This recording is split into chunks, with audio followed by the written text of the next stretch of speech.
Hey guys, this is Star What If. How are you all? Please support to subscribe this channel for watching new interesting stories. So in this video, we will see second part what if Harry Potter exposed the truth about Pureblood society. Here is short summary. Harry uncovers the hidden corruption, biases, and secrets of Pureblood society, challenging the foundation of the wizarding world. But before we start, if you want more stuffs like this, then please support to subscribe this channel and share with your friends. Let's start the video. After all the excitement and controversy caused by Dumbledore's trial and conviction, the trial of Severus Snape was quite the anticlimax. It was a quiet, subdued affair with hardly any spectators and just a single junior reporter from the Prophet. After all, the trial was widely rumored to be a foregone conclusion. The man was obviously guilty and no one was expecting any surprises from the event. Due to Snape's personality, he had no friends to come and give him support. Sirius was surprised that more people had not turned up to see the most hated professor in Hogwarts history get his just desserts though. It seemed that most people could not be bothered with the potion master's fate. Even from the Hogwarts staff, only Minerva McGonagall had bothered to show up, and she was probably there just to ascertain whether she would need to arrange for another potions professor. Snape had been kept on a strict regime of flushing potions for the greater part of 2 weeks, just on the off chance that he might have developed a counter for Veritaserum. Unfortunately for him, this had resulted in him not being prescribed any des potions to deal with his injuries, and his time in the DMLE's holding cells had been quite painful. Currently, the members were annoyed at the lack of progress in the trial. They had been hoping for a quick confession and conviction, but even when under the influence of Veritaserum, Snape had not confessed to any involvement with the attack on Hogwarts.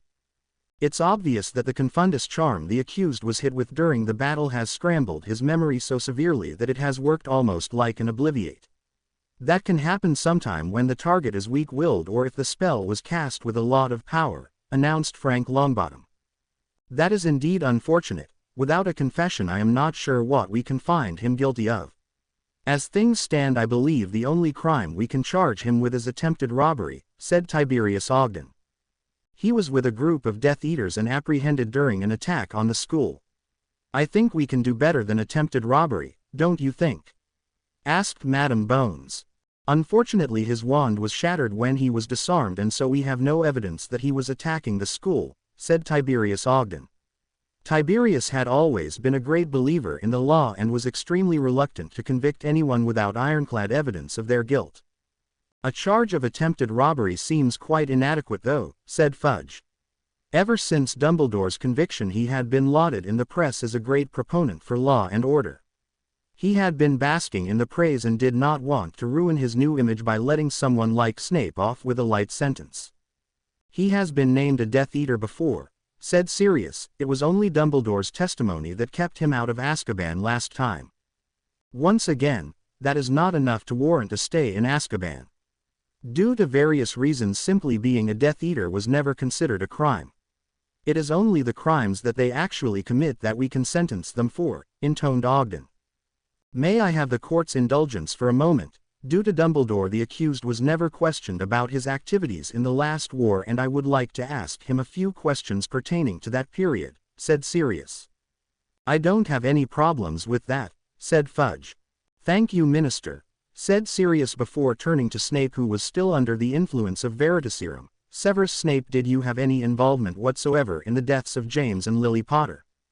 Yes, said Snape, causing an immediate uproar in the Wizengamot. He did not elaborate further, as Veritaserum only compelled a person to answer truthfully to any questions posed. It did not give them the compulsion to elaborate on their answers. What exactly did you have to do with their deaths? Asked Sirius. I was the one who gave the Dark Lord the prophecy that caused him to target the Potters, said Snape. What is this prophecy he is talking about? Asked Fudge. That does not really matter at this time, Minister. Now, if you don't mind, I have only one more question to ask the accused. Very well, go on, said Fudge. This was it, thought Sirius. He and Harry had decided that this was the question that would seal Snape's fate. If he answered yes, Sirius had promised to do what he could to minimize Snape's sentence. Any other answer and Sirius would do his best to throw him in the deepest pits of Azkaban. Severus Snape, Do you regret the death of James Potter? Asked Sirius. No, I do not, answered Snape. If he'd been able to elaborate, he might have explained how he hated the man, how he could not be expected to regret the death of a man he so reviled. He could have explained how much he deeply regretted causing Voldemort to target Lily, his childhood friend. Unfortunately for him, he could not, and for that matter Sirius was well aware that Snape would have regretted Lily's death but was only interested to know if he had any regret for the murder of James, and thus his fate was sealed. There you have it, ladies and gentlemen of the Wizengamot. Severus Snape gave an insane Dark Lord the information that caused him to target James Potter. He is directly responsible for the death of a pureblood wizard from an ancient pureblood house, and what is more, he does not even have the decency to show the slightest bit of remorse for his actions. I move that we charge him with 1 count of conspiracy to commit murder, and in addition 2 counts of accessory to murder for the deaths of James and Lily Potter, said Sirius. I agree, said Cornelius Fudge, followed quickly by the agreement of Tiberius Ogden and the rest of the Wizengamot. Snape was quickly sentenced to 20 years in Azkaban. Back at Hogwarts, Harry and Neville were called into Professor McGonagall's office for a quick chat. Mr. Potter, Mr. Longbottom, thank you for coming so promptly, said the stern Transfiguration professor. I wanted to ask you how your potions classes are going. Very well, Professor. Miss Curie is a really good teacher, said Harry. That is good to know. The thing is, it does not look like Professor Snape will be returning to Hogwarts anytime soon, so I have to find someone to take over from him. Miss Curie came to mind, so if you don't mind, I'd like to ask you a few questions about her classes. What would you like to know, Professor? Said Neville. Well, she's been teaching you for almost 2 months now, correct? Yes. How many potions has she had you brew during that time? Not a one, Professor. Miss Curie says we are not allowed to touch a cauldron until we have memorized the properties of all of the most common potion ingredients. According to her, unless we know exactly how all the various ingredients interact with each other, it is too dangerous to brew potions. I see. That is a very different approach from Professor Snape. Yes, she doesn't think much of Professor Snape's methods, to be honest. According to her, not only was he criminally negligent to have first years brew a potion that had volatile ingredients in their very first class, but she also thinks that his methods of instructions result in students that don't know anything but how to brew potions from recipes that someone else has come up with, said Harry. I see. May I ask what else she has been teaching you during this time? Ingredient preparation mostly. She says unless we can do a perfect mise en place, we are never going to be any good at potions. Mise en place. I do not believe I have heard that term before. What does it mean? Oh, that's just when you prepare and keep all the ingredients ready before you start brewing. You know, cutting, dicing, grinding, whatever. She has very high standards and we're still learning all the different methods, said Neville. I see. Well, she certainly sounds competent. Thank you very much, boys. I think I shall be having a talk with Miss Curie soon. Hopefully she will be willing to take up a full-time position here. Soon after, Harry found himself in a meeting with yet another Hogwarts professor. Quirrell had called him to his quarters to discuss recent events. Hello, Professor. You wanted to see me? Asked Harry. Yes, Mr. Potter. I had some things I wanted to discuss with you. Okay. Do you want me to get serious on the mirror as well? You may if you prefer. However, I don't need to speak to him today, only you. Okay. What did you want to discuss? Oh, this and that. The first would be that I thought you should know that I have retrieved my remaining Horcruxes and reclaimed all my soul fragments. I no longer have a single Horcrux. Harry was surprised. Somehow he had expected Tom to keep the remaining Horcruxes as insurance against being killed. He briefly contemplated asking to see the Gaunt Ring, but then he decided he did not want to know if it was truly the Resurrection Stone or not. It was best to leave that issue alone. How did you get into the Lestrange vault? When I gave it to Bellatrix and asked her to keep it safe in her vault, I also asked her for a key and a letter granting the bearer authorization to access the vault. Just in case something happened to her or her husband. I see. May I ask how you feel now that your soul is once again complete? It seems to have added some clarity to my thinking. Increased my mental acuity back to what it was before I ever made a Horcrux. Really? You mean you're smarter now? From my observations of you since school started, I did not think that was possible. You've been absolutely brilliant as a Dada professor and in all our other dealings, and if you were not operating at 100% then, I think the rest of the school year should be very interesting, said Harry. Yes, well, I've been rethinking some of our interactions and I've come to the conclusion that I seem to have a nasty habit of underestimating you. How so? You and Black as well, to be honest. I was quite surprised to hear during the trial that the law that saw Dumbledore sentenced to nearly 38 years in prison was in fact penned by Mr. Black. Not only that, but he did it 5 years before it would be used. That suggests a remarkable propensity for long-term planning that I did not think him capable of.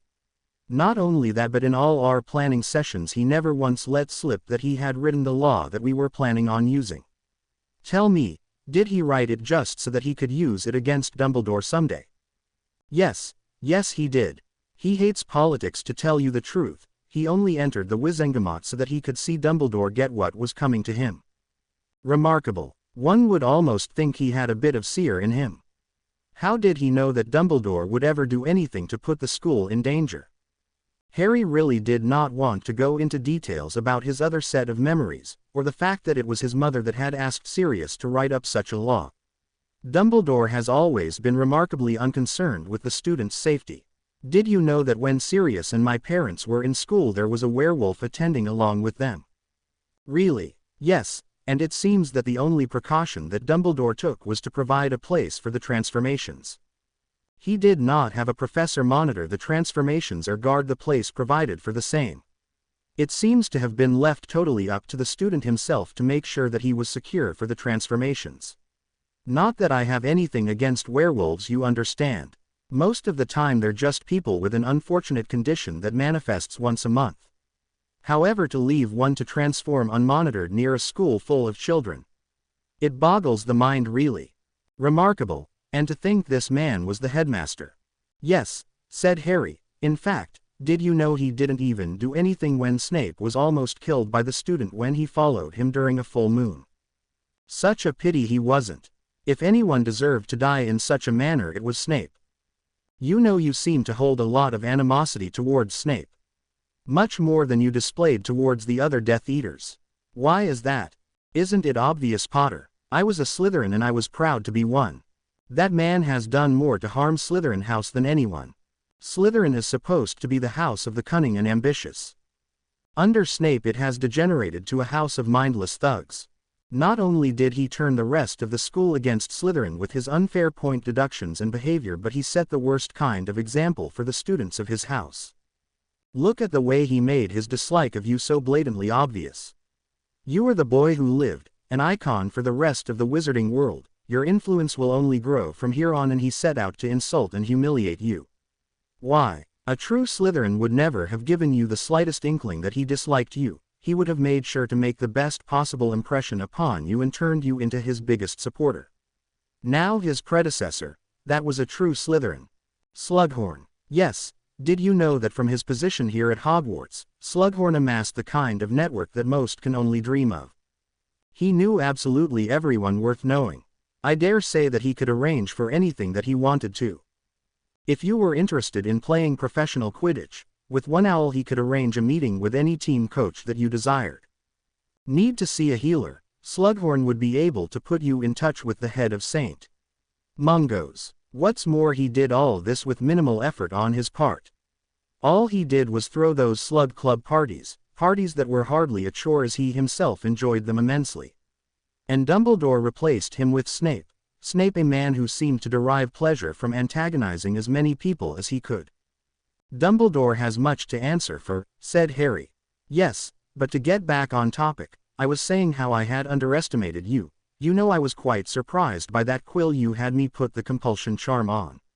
That showed a certain ruthlessness that I did not expect you to possess. Yes, that reminds me, I did want to thank you for your help.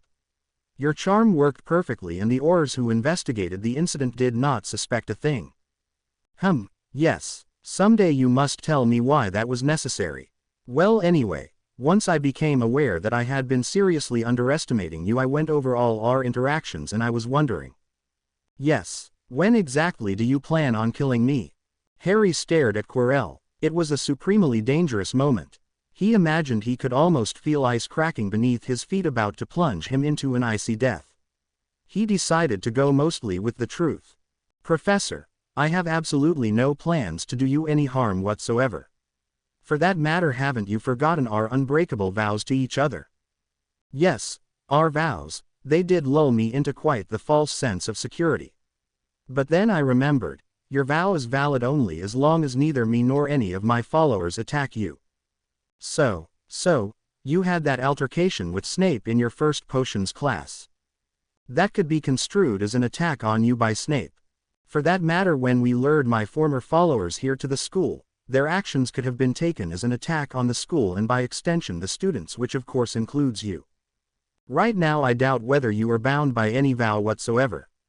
So I ask again, when are you planning on killing me? I do not want to wait around wondering when my end will come. You have your wand, I trust. I am right here and I am still bound by my vow. That means that you are free to take the first shot at me. My wand is not in my hand and I am sitting barely 3 feet from you. There is no way you will miss. Go ahead and take your shot. Harry wondered if part of Tom had a death wish. After all, he knew from observing Harry in serious practice that Harry could easily cast a blasting curse. At this distance, if he hit Tom's head or even his chest, it was bound to be fatal. Was Tom still trying to atone for his previous actions?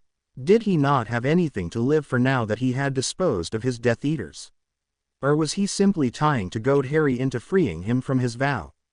You're right, I may not be bound by the vow anymore, but I have absolutely no intention of testing it out by attacking you. Why exactly do you think I want to kill you? Asked Harry, carefully not moving a single muscle towards his wand. I doubt that you have forgotten that I was the one who killed your parents, Potter. For that matter, now that my Death Eaters and Dumbledore have been taken care of, you have no further use of me. Now I am no more than a liability to you in Black. Why would you not take your revenge? For one, it was the Dark Lord Voldemort who killed my parents. You are no longer that man. Secondly, I think you are underestimating me again, Professor. My plans did not end with the removal of a handful of people. No, they are much larger in scope, and I still consider you an incredible asset. I would hardly discard someone so valuable to me, said Harry. And what are these plans? In the short term, not much. A few loose ends need to be tied up. The DMLE will soon receive an anonymous tip about a fugitive living with Barty Crouch. We will need to decide if we want to bother doing anything about Karkaroff at some point. Long term, look at the world around us, Professor. The conditions that saw the rise of a Dark Lord are still largely unchanged. Purebloods still cling stubbornly to their little fiefdoms. Muggleborns and half-bloods are still discriminated against. Other magical creatures are still treated as subhumans. I plan to be an agent of change, Professor. I plan to drag the wizarding world out of its stagnation. Will you join me? Asked Harry. What do your plans have to do with me? Asked Quirrell, barely indicating what he thought about Harry's rather grandiose announcement. The original plan was for you to enter politics. Quirinus Quirrell is a pureblood wizard with an impeccable background and is currently famous as the defender of Hogwarts. The man who saved a school full of children should not have much difficulty in getting elected. You're a bit young now, but within 10 years you could easily be the next Minister of Magic. It also doesn't hurt that the corporation that Sirius and I own, the Flower Foundation, has already taken a majority ownership of the Daily Prophet, which will now be only too pleased to loudly proclaim your suitability for the post. Once you were in the ministry, you could help getting things changed the way we want. Sirius can only do so much on his own in the Wizengamot after all. The Flower Foundation, yes, we created it shortly before school started. We can use to do things we don't want directly linked to us. Things like buying the Prophet, investing in the Wizarding Wireless or the Quibbler and Witch Weekly. In fact, you might consider accessing the Lestrange Vault again and investing its contents with us. It doesn't hurt to have as much money as we can behind us after all. You said that was your original plan. What is your current plan? Asked Quirrell. Well, Fudge is proving to be quite malleable and so far is very willing to listen to any suggestions that Sirius makes, so for now we have no pressing need to replace him. Also, your Dada classes have been quite the revelation. I had not expected you to be half as good a teacher as you are. In my humble opinion, you are currently the best professor in this school, and I am extremely reluctant to have the school lose your services. I have to ask you, Professor, how do you like being an educator? What would you prefer, going into politics or helping to shape the minds of the next generation of wizards and witches? Politics might not be the best choice for me. After all, the last time I had a taste for power, we both know how that turned out. I think that I would far prefer staying at Hogwarts. I find teaching here to be very satisfying. Good to know. I think that it's time I told you about our plans for Hogwarts. Truly lasting change must start with education after all. There are quite a few things that we will be looking at changing. To start with, the entire Hogwarts staff had been called into a meeting with Amelia Bones and others from the ministry. It had been a time of great uncertainty for most of them. They had been horrified at the repercussions to the Death Eater attack and the DMLE's reaction to discovering the Philosopher's Stone and its protections. McGonagall, Sprout, Hagrid and Flitwick were on tenterhooks. If someone like Dumbledore could be sentenced to Azkaban, what would their fate be? After all, they had all contributed to the defenses around the stone. Had the ministry finally come around to leveling charges at the rest of them? Would they be charged with child endangerment as well? 454 months in Azkaban. Was that the fate awaiting all of them? All right, everyone come in and take a seat, announced Amelia Bones in a strict no-nonsense tone. I have a few announcements to make. The staff members wandered into the room and took their seats around the table. They saw that Sirius Black and Frank Longbottom were also accompanying Amelia. The first item on the agenda is to inform you that due to their inability to keep Dumbledore in check, the entire Board of Governors has been sacked by special decree of the Ministry of Magic. Having Lucius Malfoy as one of their members also hadn't helped the previous board. The ministry has set up a new provisional board consisting of Sirius Black and Frank Longbottom, said Amelia. Secondly, we are very disappointed with the conduct of the Hogwarts staff. With the exception of Professor Quirrell, none of you seem to have found anything wrong with Dumbledore's plan for the stone that put the entire school in danger. None of you saw fit to inform the DMLE or the ministry that the headmaster was overstepping his bounds and endangering the students. For now, the ministry has decided that you will not be held responsible as you were following Dumbledore's orders. You may consider yourselves very lucky that we are not pressing charges against the whole lot of you. We cannot and will not allow such a situation to occur again. Therefore, there is a new condition for your continued employment here at Hogwarts. Each of you is required to sign a magical contract. This contract will not allow you to do anything to endanger the students. It will force you to put the safety of the students first and foremost before any other considerations. There are also a few other conditions, such as a requirement to teach in a fair, unbiased manner. Staff are not allowed to let any prejudices you may have to interfere in any way with the students' education or grades. You will always be required to be absolutely fair and unbiased in your dealing with the students. Please look over the contracts, they are in the folders in front of you. If any of you feel that you are unable to sign such a contract, then you may submit your resignations at once, said Amelia. McGonagall and the others spent a few moments going over the contract. It was an extraordinarily well-crafted document. The writer had not left a single loophole, and the consequences for breaking it were not too severe. Breaking the contract immediately caused the signer to be magically evicted from Hogwarts. They could live with that. The writer had also put in a warning of sorts. If the signer carried out any actions to break the contract, they would immediately feel pain. They would then be given 5 minutes to reverse their actions before they were magically evicted from the Hogwarts grounds.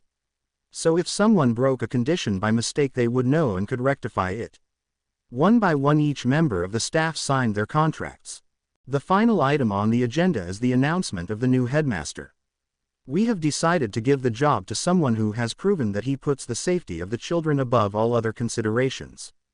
Therefore, it is my pleasure to announce that Professor Quirrell will be the new headmaster of Hogwarts, said Amelia. But he's too young and inexperienced, sputtered McGonagall.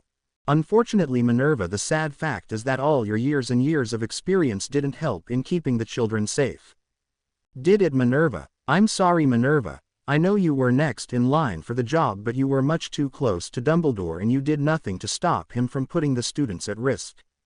Out of all the experienced professors here, only Professor Quirrell tried to inform the DMLE about Dumbledore's actions.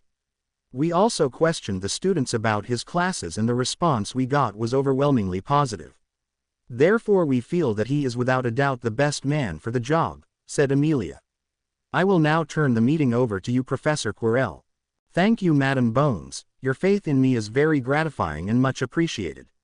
Professor McGonagall, I do hope that I can continue to count on you in your role as Deputy Headmistress, said Quirrell. Yes, of course, said a dismayed McGonagall. She had always expected to become headmistress once Dumbledore retired, and now someone much younger than her was being made headmaster. She knew that meant she would never become headmistress, and it was a bitter disappointment to her. Well, then I believe the first matter that needs to be addressed is a few changes to our staff. I believe Professor McGonagall was already looking into a replacement for Professor Snape. How is that going, Professor? Asked Quirrell. I've set up an interview with a Miss Curie. She's been tutoring Potter and Longbottom in potions, and I believe she will make an excellent replacement for Professor Snape. Excellent. We will still require a new head for Slytherin House. Who do you think would be most suitable for that? Said Quirrell. Perhaps Professor Vector would be willing to take on the added responsibility, said McGonagall. Professor Vector? Asked Quirrell. Yes, of course I would be happy to, answered Vector. Excellent, so that's settled. Professor Vector shall be the new head of Slytherin House. Now there is one other change that I feel is urgently required. I think Professor Binns needs to be replaced as our history professor as soon as possible. From what I have seen and heard, most of the students seem to view that class as a scheduled nap time. We must get a professor in here who can teach the children more than just the Goblin rebellions. Someone who can make the subject inspiring. But, what do we do about Binns? He's a part of Hogwarts history, asked McGonagall. Yes, in some ways Binns is quite inspiring. He embodies a truly wonderful work ethic. The professor who would not even let death stop him from doing his job. That aspect of him is truly a wonderful example for the children. Don't you think? Said Quirrell. So what do you plan on doing? Asked Flitwick. What I propose is that we move Binns to another role. I think it would be a more effective use of his talents if we, and Professor Quirrell explained his plan to a group of surprised teachers, who were wondering why no one had ever thought of that before. There is one more thing left to discuss, said Professor Quirrell, and that is, Hagrid. As you know, due to the recent unpleasantness, all of you were investigated, and during the investigation it came to light that Hagrid was expelled from Hogwarts and is not currently authorized to carry a wand. You can't get rid of Hagrid. You just can't, shouted McGonagall. Calm down, Professor. No one is suggesting we get rid of Hagrid. What I wanted to ask Hagrid is why, in all these years, he never appealed his expulsion. After all, records show that there was barely any evidence linking him to the death of the student, said Quirrell. I asked Professor Dumbledore many times whether he could do something, and he always said that there was no use in appealin'. That there was no evidence, answered Hagrid. I see. Well, I hesitate to speak ill of Professor Dumbledore. There has been more than enough of that going on. However, just the fact that it was Tom Riddle that turned you into Headmaster Dippet was more than enough to overturn your expulsion. What does Tom Riddle have to do with this?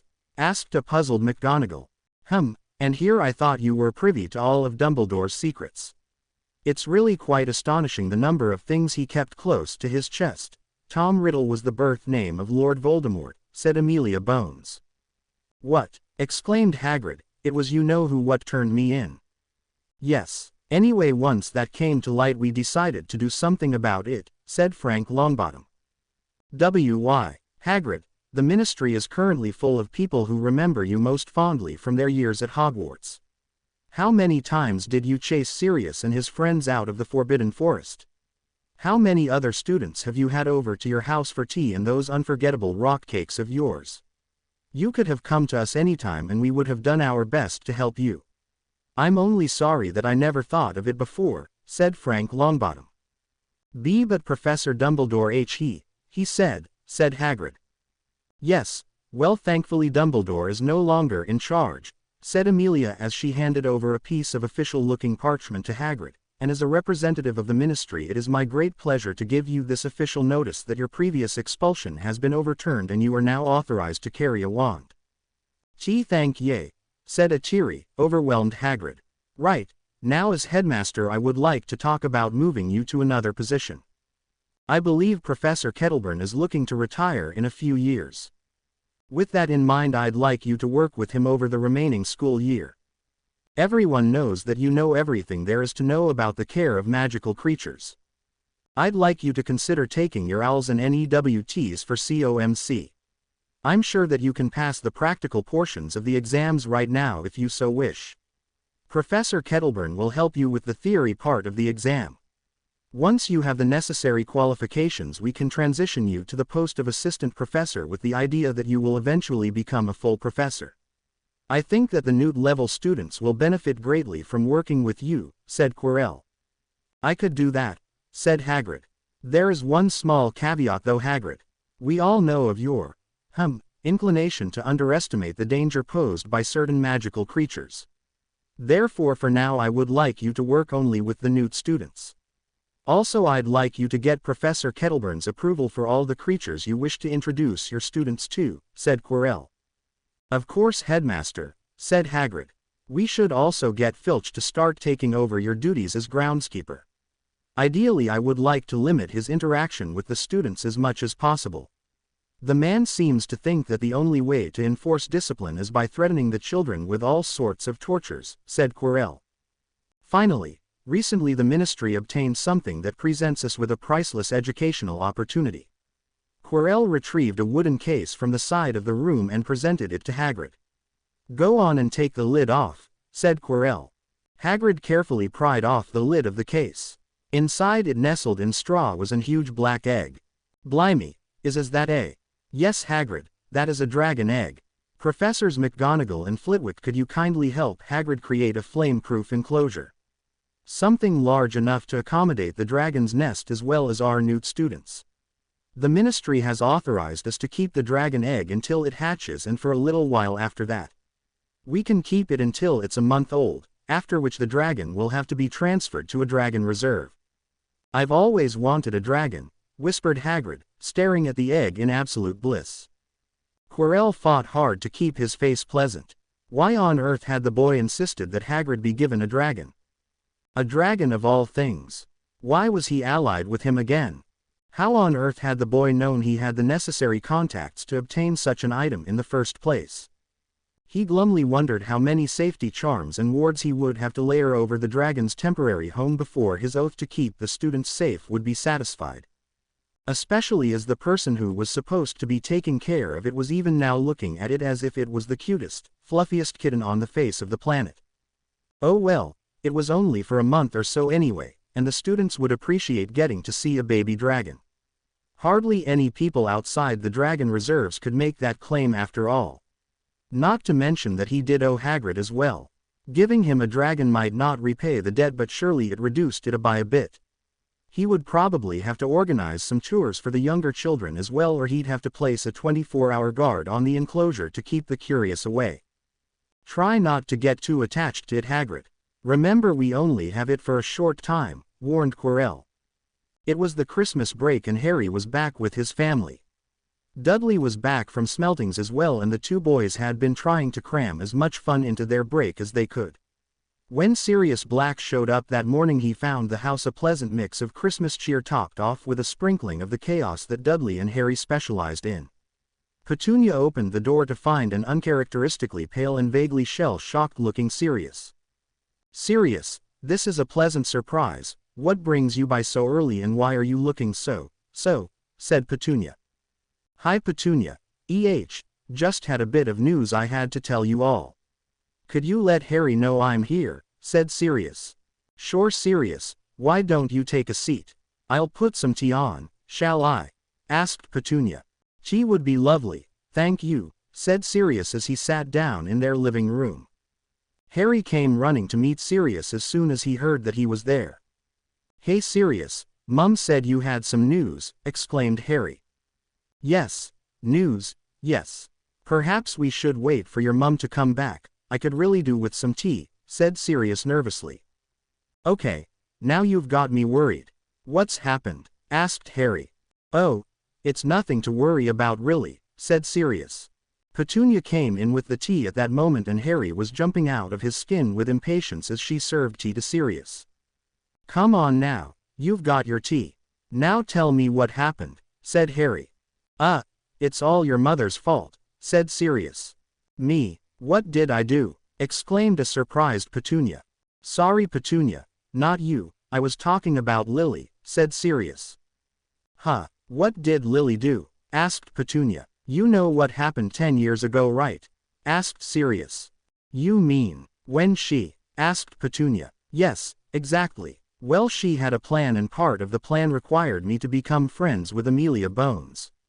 We needed her support for some laws we needed to get passed in the Wizengamot and we knew that we would need her help when it came to dealing with Dumbledore, said Sirius. So, asked Harry, all that went perfectly according to plan. What changed? The problem is that she warned me not to get too friendly with her. If you know what I mean. She was worried that I might muck things up if that happened. Sirius trailed off once again. Yes, and, prompted an impatient Harry. So for the last 10 years I've been restraining myself around the woman. Suppressing that old black charm. Don't snort Petunia, it doesn't help my ego at all, said Sirius. Sorry Sirius, giggled Petunia. Anyway, like I was saying, for 10 years I've been very careful around Amelia. Didn't flirt at all like I normally do. Then we managed to get Dumbledore put away, and I thought, hey, I don't need to do that anymore, said Sirius. What exactly did you do, Sirius? Asked Harry. I may have gone a little overboard, moaned Sirius. By how much exactly? Asked Harry. The thing is. Congratulate me, I'm engaged, said Sirius to a stunned Harry. Petunia let out a loud squeal. Oh Sirius, that's wonderful news. I've been telling you for ages that you need to find someone and settle down. Harry was extremely surprised. He had not seen this coming at all. Isn't she a bit older than you? Asked Harry. Just by a couple of years, they really don't make a difference, said Sirius. And she wears a monocle, added Harry. That's just for work, said Sirius defensively. It's got some enchantments on it to help spot disillusioned people and invisibility cloaks. Okay, then I'm not really seeing a problem here, Sirius, said Harry. The problem is, I'm too young to get married, wailed Sirius. Nonsense Sirius, you're in your 30s, it's high time you settled down, interjected Petunia. I'm sure you'll make her an excellent husband. You'd better. We still need her support for those anti-discrimination laws we need to get passed eventually, said Harry. Oh, that won't be a problem at all, said Sirius. Sounded her out on those ages ago and she's totally on board. Great, so I guess congratulations are in order, said Harry. Yes, in fact we have to have a party, added Petunia. When are you introducing her to us, Sirius? Yes, you're absolutely right. I should probably throw a little get-together. Introduce her to the family, said Sirius. Oh, and before I forget, I'm going to need you to be my best man, Harry. Me? Asked a surprised Harry. I would have expected you to ask Remus. Grimaced Sirius. He's not really talking to me at the moment. Turns out he's a little angry at my part in Dumbledore's trial. Make that a lot angry actually. Still idolizes him, huh? Asked Harry. He did let him attend Hogwarts even though he was a werewolf, explained Sirius. Harry wondered whether this meant that Remus would never meet and marry Tonks. Without the Order of the Phoenix pushing them together, it wasn't likely that they would get together, but as long as Sirius and Remus remained friends there had always been the chance that they would at least meet. Now though, oh well, come to think of it, Tonks could do a lot better than Remus. True, he had been a really nice man, but he was also the man who had wanted to run away after learning he had gotten her pregnant. Harry remembered how indignant and outraged the other Harry had been at his behavior. Perhaps things had worked out for the best after all. The wedding of Sirius Black and Amelia Bones was quite the event. What with Amelia's position in the Wizengamot and Sirius' reputation of being a bit of a bad boy, it got a ton of attention from the press. There were loads of incredibly sappy articles written about how the power of love had finally tamed the infamous Sirius Black. Reams of parchment were devoted to endless descriptions of the bride's dress, the wedding preparations, the decor, what shoes the wedding party were going to wear, the food to be served, flower arrangements and every other little detail that no man would ever notice. Even the baker became famous when his wedding cake was described down to the last bit of icing, and he subsequently found himself in high demand for every single event that a cake could be served at. And all that was before Harry's part in the wedding became public.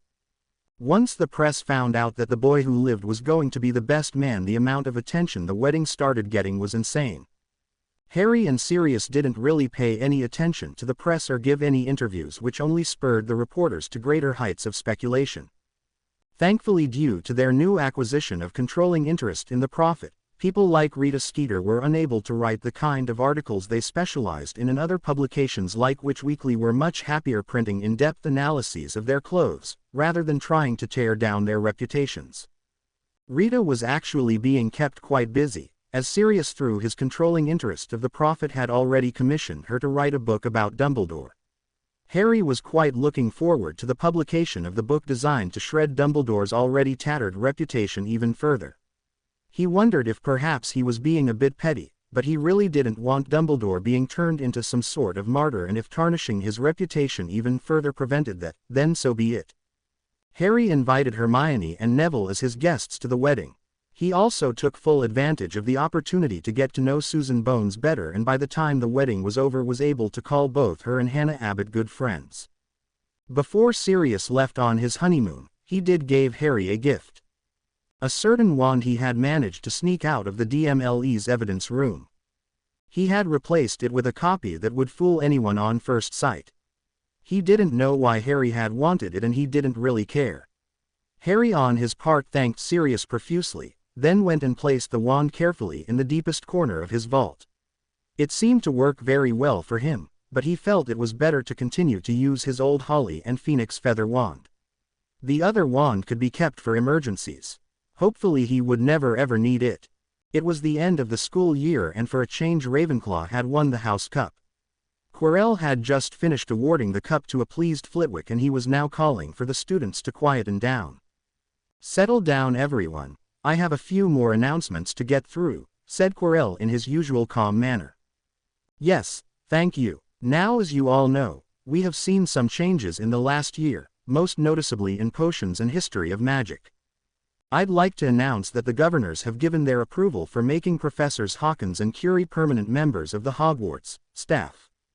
Incidentally, the preliminary reports from the examiners of the Owls and NEWTs show that there has been a remarkable increase in the numbers of outstanding grades for both history and potions this year, so please give a round of applause for Professor Hawkins and Professor Curie," said Quirrell. There was an enthusiastic round of applause. The new professors were both incredibly popular with the students, which was hardly surprising considering that they were replacements for Binns and Snape. I'd also like for you to give another round of applause for Professor Binns. Ever since he took over detentions, we have seen a remarkable decrease in student misbehavior and assigned detentions. The applause this time was quite muted and was mostly led by the professors. The new disciplinary rules had Binns overseeing all the detentions, which consisted of a 2-hour lecture on a random goblin rebellion followed by a written test on the contents of that lecture. Unless the student managed to get an A or better on the test, they would have to repeat the detention. The Weasley twins had given up on pranking after their first detention with Binns. Quite understandable, considering that it took them 10 detentions and many pepper-up potions before they managed to pass the test. They hadn't minded scrubbing toilets for Filch, but they drew the line at Binns. There was no way they would risk getting another detention after that. The professors loved the arrangement, however, as none of them, except perhaps for people like Snape and Filch who probably took perverse pleasure in punishing children, had particularly liked giving up their free time to oversee detentions. Yes, well, settle down everyone. I do have quite a few more announcements to get through. Like I said, we have already seen some changes, however there are some major changes that will be going into effect from next year. Details of these will be sent to your parents shortly. some of them may not be too happy with the changes, but both the ministry and the board of governors firmly believe that these changes are very necessary and long overdue. Most of the students started looking a little worried at Quirrell's announcement. Harry, on the other hand, was absolutely relaxed. After all, he was the instigator behind most of the changes. Now the only thing left was to see how the students reacted. Firstly and most importantly, this is the last year that a House Cup will be awarded here at Hogwarts, said Quirrell, causing a susurrus to break out at once. Most of the students were too stunned to react, which kept the noise levels down. No House Cup, but then what about house points? This is due to the fact that from next year, the students will no longer be sorted by house. Your dormitories will be assigned by year, and instead of a head of house, the various professors will be assigned as advisors and counselors to the different years. Professor Sprout will be handling years 1 and 2, Professor Flitwick will be handling 3 and 4, Professor McGonagall will be handling years 5 and 6, and year 7 will be handled by Professor Vector. This time the uproar was immediate and much louder. No more houses, but that was unthinkable, wasn't it? Ron didn't know what to think. If there were no more Slytherins, how would he know who was evil? This was monumentally unfair. I'm sure most of you are quite surprised by this development, being that it goes against thousands of years of tradition, said Quirrell. The undeniable fact is that the house system no longer works. Most of the discipline problems we see here at Hogwarts can be traced back to inter-house rivalry. If you have the time and inclination, I suggest looking up the Robber's Cave experiment to see a very good example of why dividing students up into separate groups can be a very bad idea. How many of you students have friends in other houses? Far too few. Why do you let this artificial grouping stop you from making friends or even acquaintances in the other houses?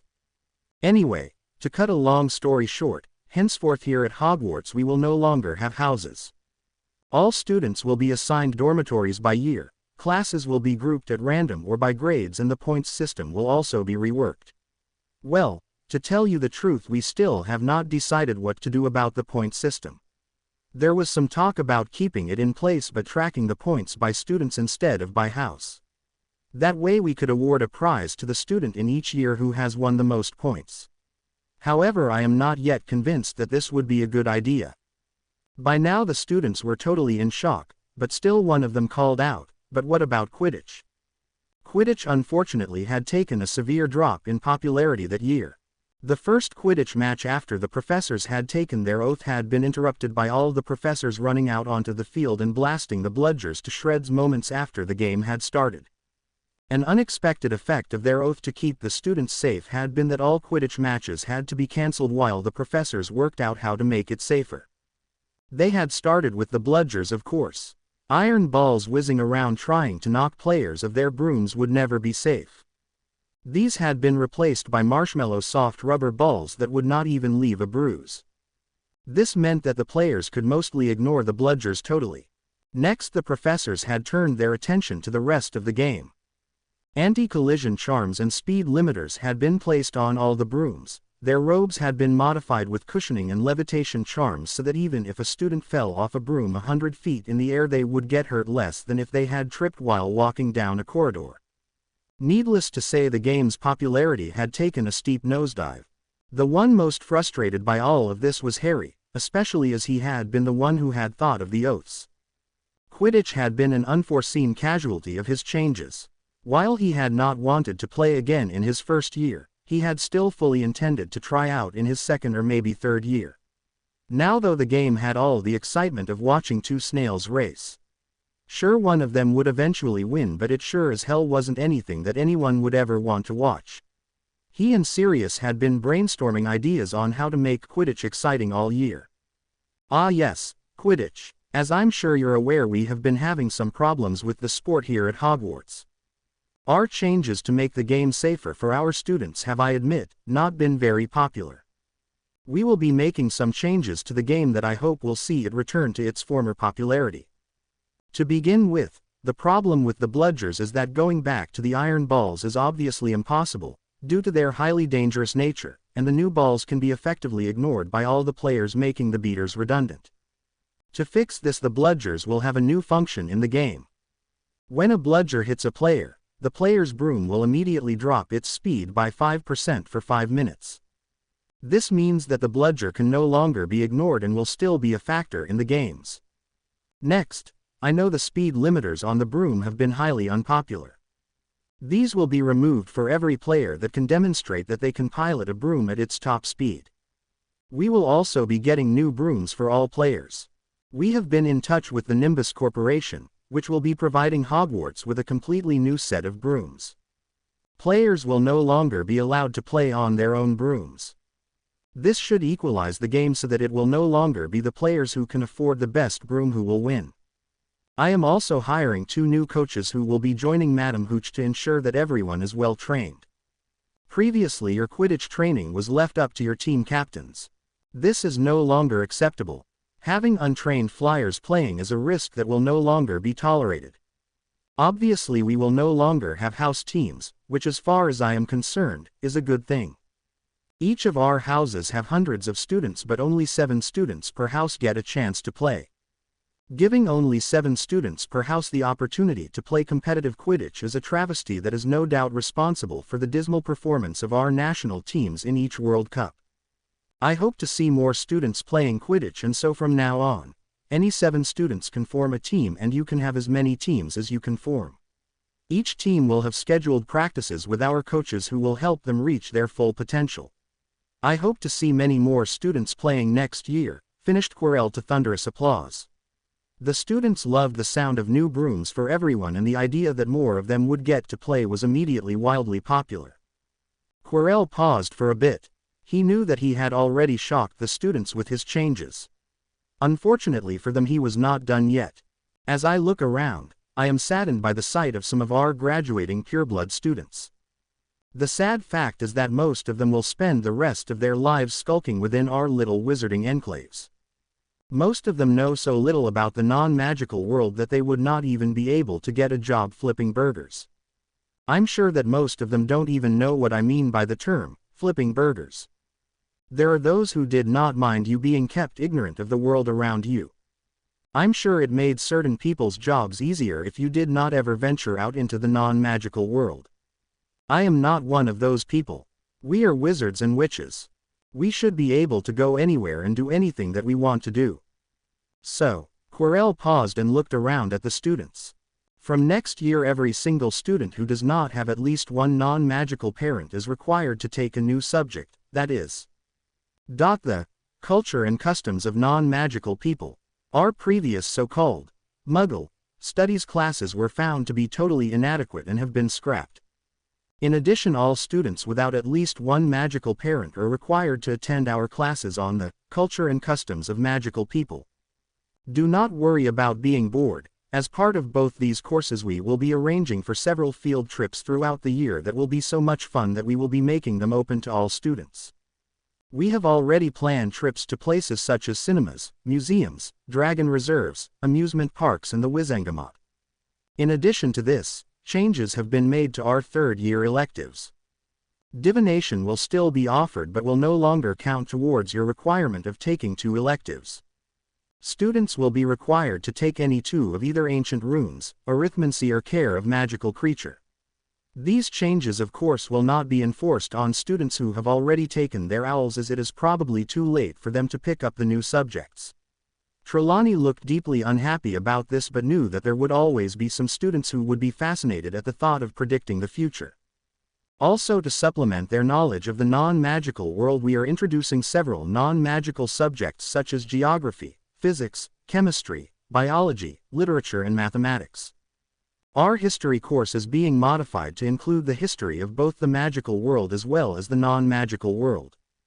While I strongly urge all of you to take this opportunity and pick up as many non-magical subjects as you can, I am also making it mandatory for our current first-year students. In order to graduate from Hogwarts you will be required to pass at least one O-level subject and one A-level subject along with your owls and NEWTs. Information on all of these is being included with the packages that will be distributed at the end of our feast. Finally, I come to my last announcement. I know, I'm sure most of you are wondering, after all that, there's more. Yes, there is. I hope all of you enjoy your trip home on the Hogwarts Express. as it is the last time the train shall be running. With the near-instantaneous methods of travel available to us such as the Flow and Portkeys, the Hogwarts Express is an anachronism that we should have gotten rid of long ago. The only thing stopping us is that previously we would have had to arrange for Portkeys for all our students, and that was an expense that the Ministry and the Board of Governors were not willing to bear. I am most pleased to announce that thanks to a donation from the Flowers Foundation we will now be able to arrange for Portkeys for all our students. People will be visiting you during the summer to fix the end points of your Portkeys. There will be a form in your packets that you will need to fill in with a convenient time for your appointment. You will need to provide a private space within your homes where no one will be able to observe your comings and goings. These Portkeys will be created to be reusable and will allow you to instantly travel between your homes and Hogwarts. This means that you will be allowed to go home at the end of every school day if you wish. Your dorms will still be available to those of you who prefer to stay here. You may wish to stay here at Hogwarts, popping home for the occasional dinner or weekend with your parents, or you may stay at home and only come to Hogwarts for your classes if you prefer. However, I will say that for those of you who plan to stay at home, if you start coming late to classes, then your Portkey privileges might be revoked, so I urge you to come to class well in time. In addition to allowing you to travel to Hogwarts, we are also adding a safety feature to the Portkeys that will allow you to go to the St. Mungo's emergency ward in case of any accident or misfortune.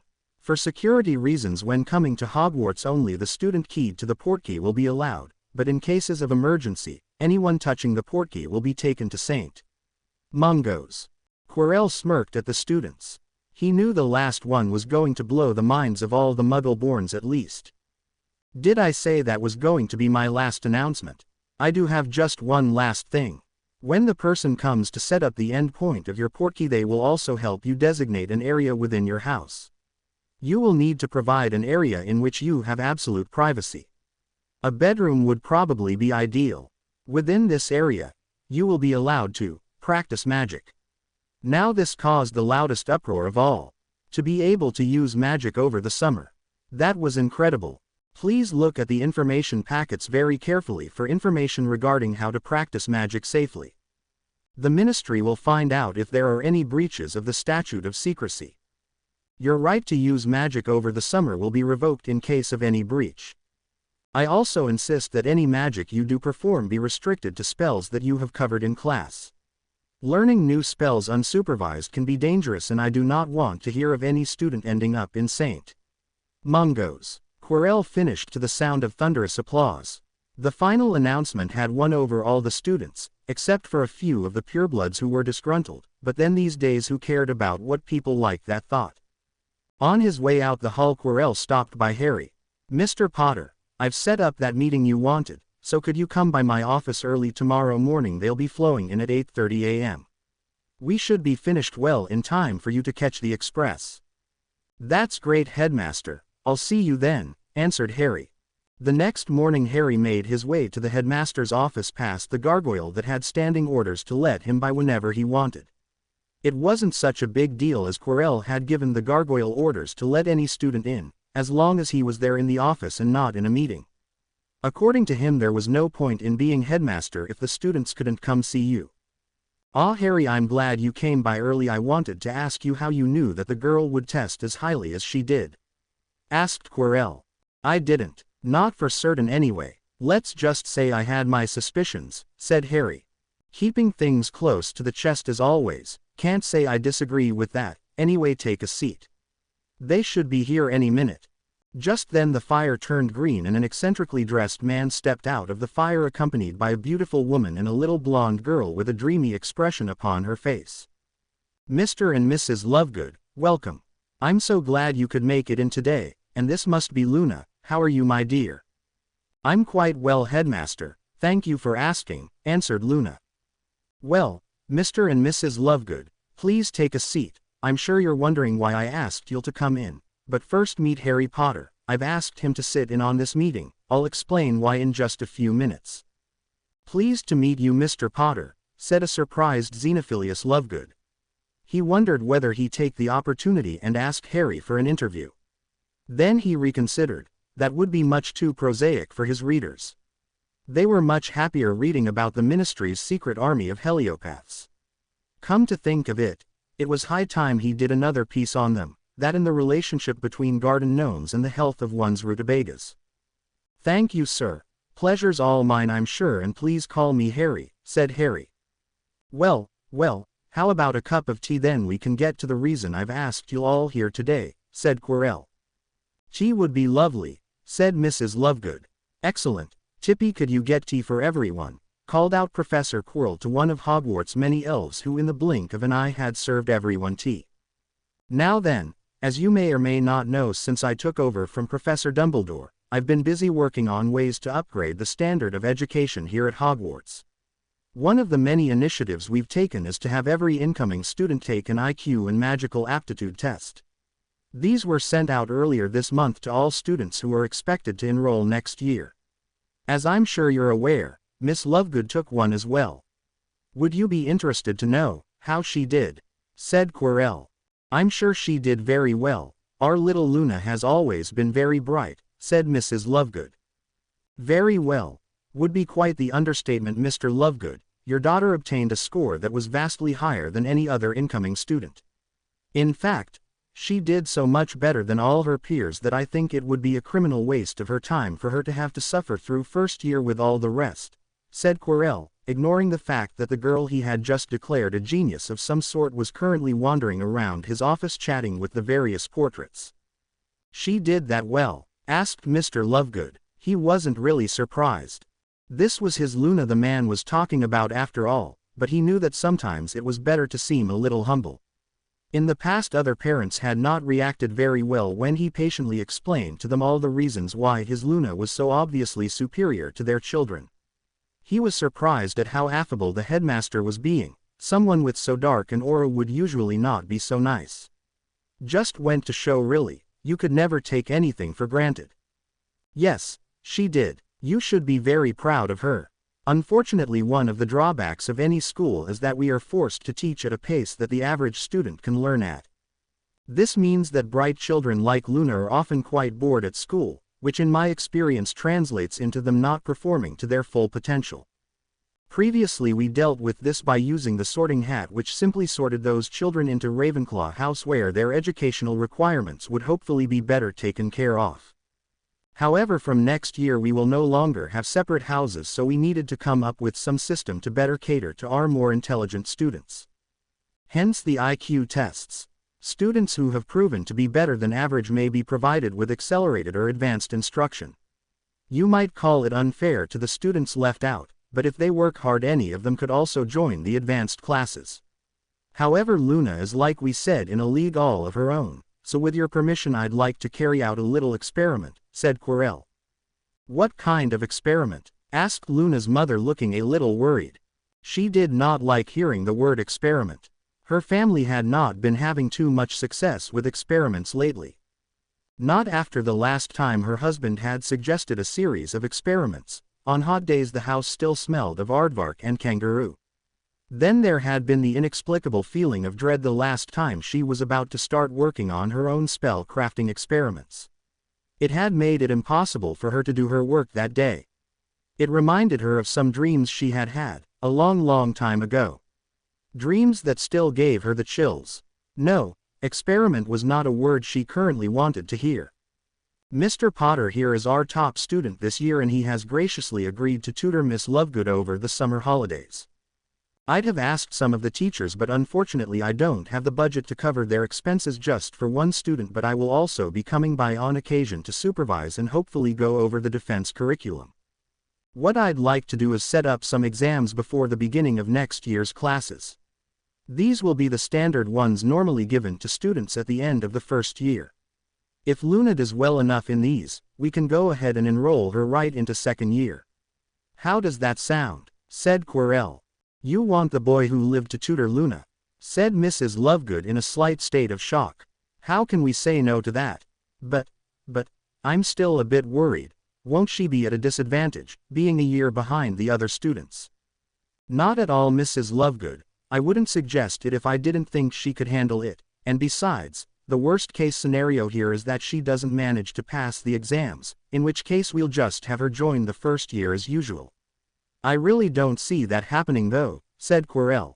When you put it that way, I don't see how we can possibly say no to a generous offer like that, answered Mrs. Lovegood. Mr. Lovegood was currently contemplating the feng shui of the room and thinking of the best way to improve it, perhaps a few nifflers or butterbeer corks strategically placed.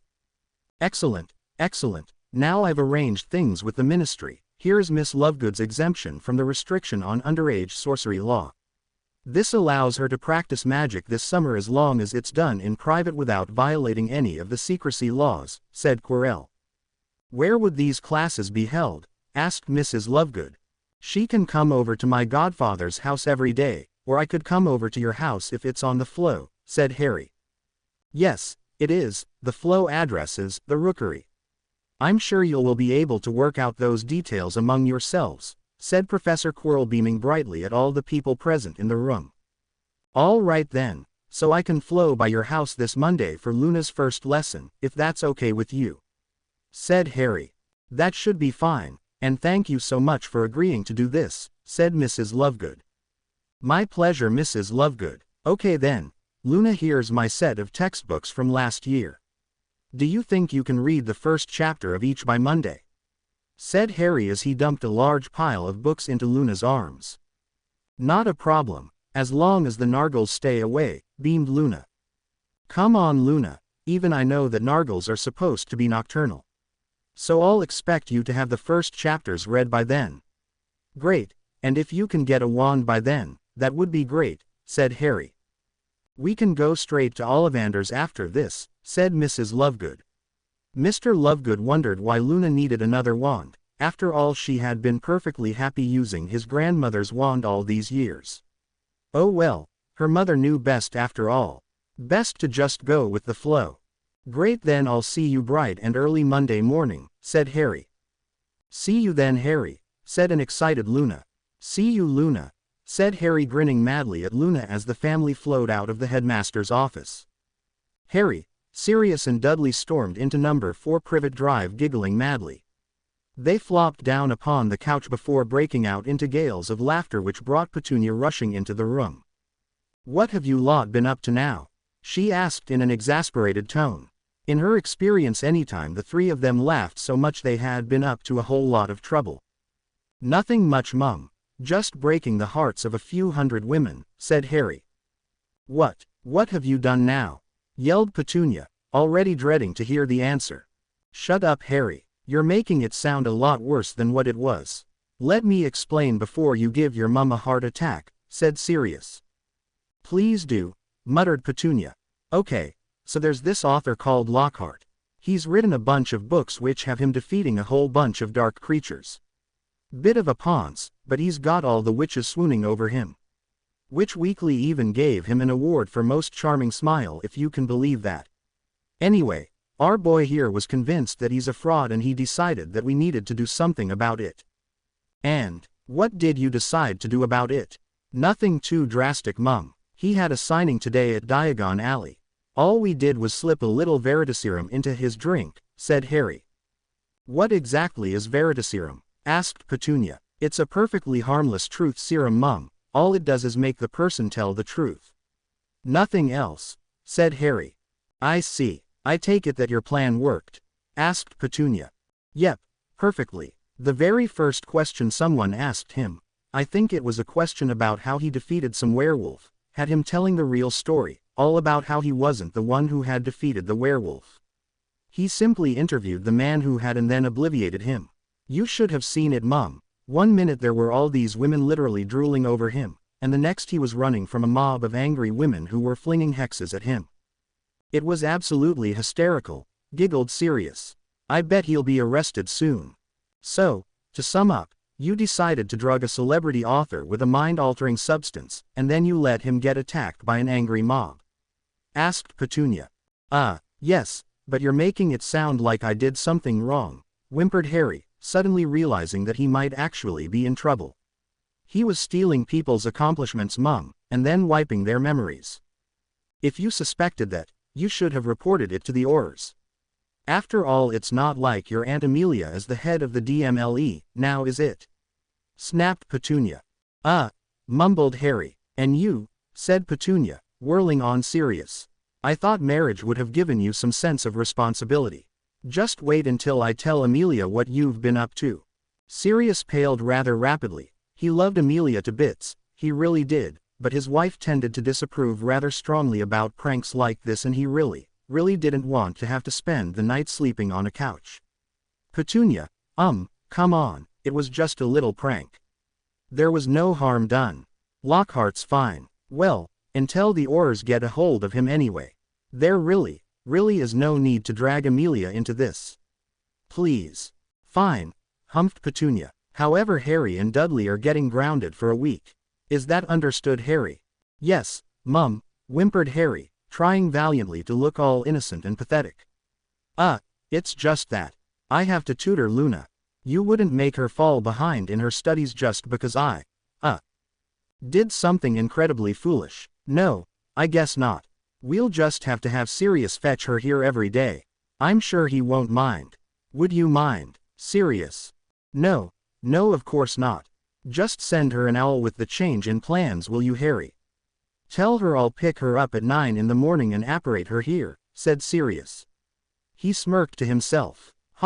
He was getting off almost scot-free after all. That old black charm was still there. Petunia was smiling to herself as well. She thought that it had worked out rather nicely. She'd been meaning to invite Luna over for quite some time. It was high time she got to know the girl her son had been meeting every day this summer. She really should go shopping and pick up some snacks for her. Perhaps she should bake a cake. Or a pie. It would be so lovely to have more girls around for a change.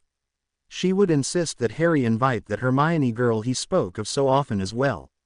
That reminded her, she had to find out when Hermione would be back from her summer vacation. Hopefully she would be back in time for Harry's birthday party. Plus she really should talk to some other parents about forming a PTA for Hogwarts. The Grangers would be a good place to start.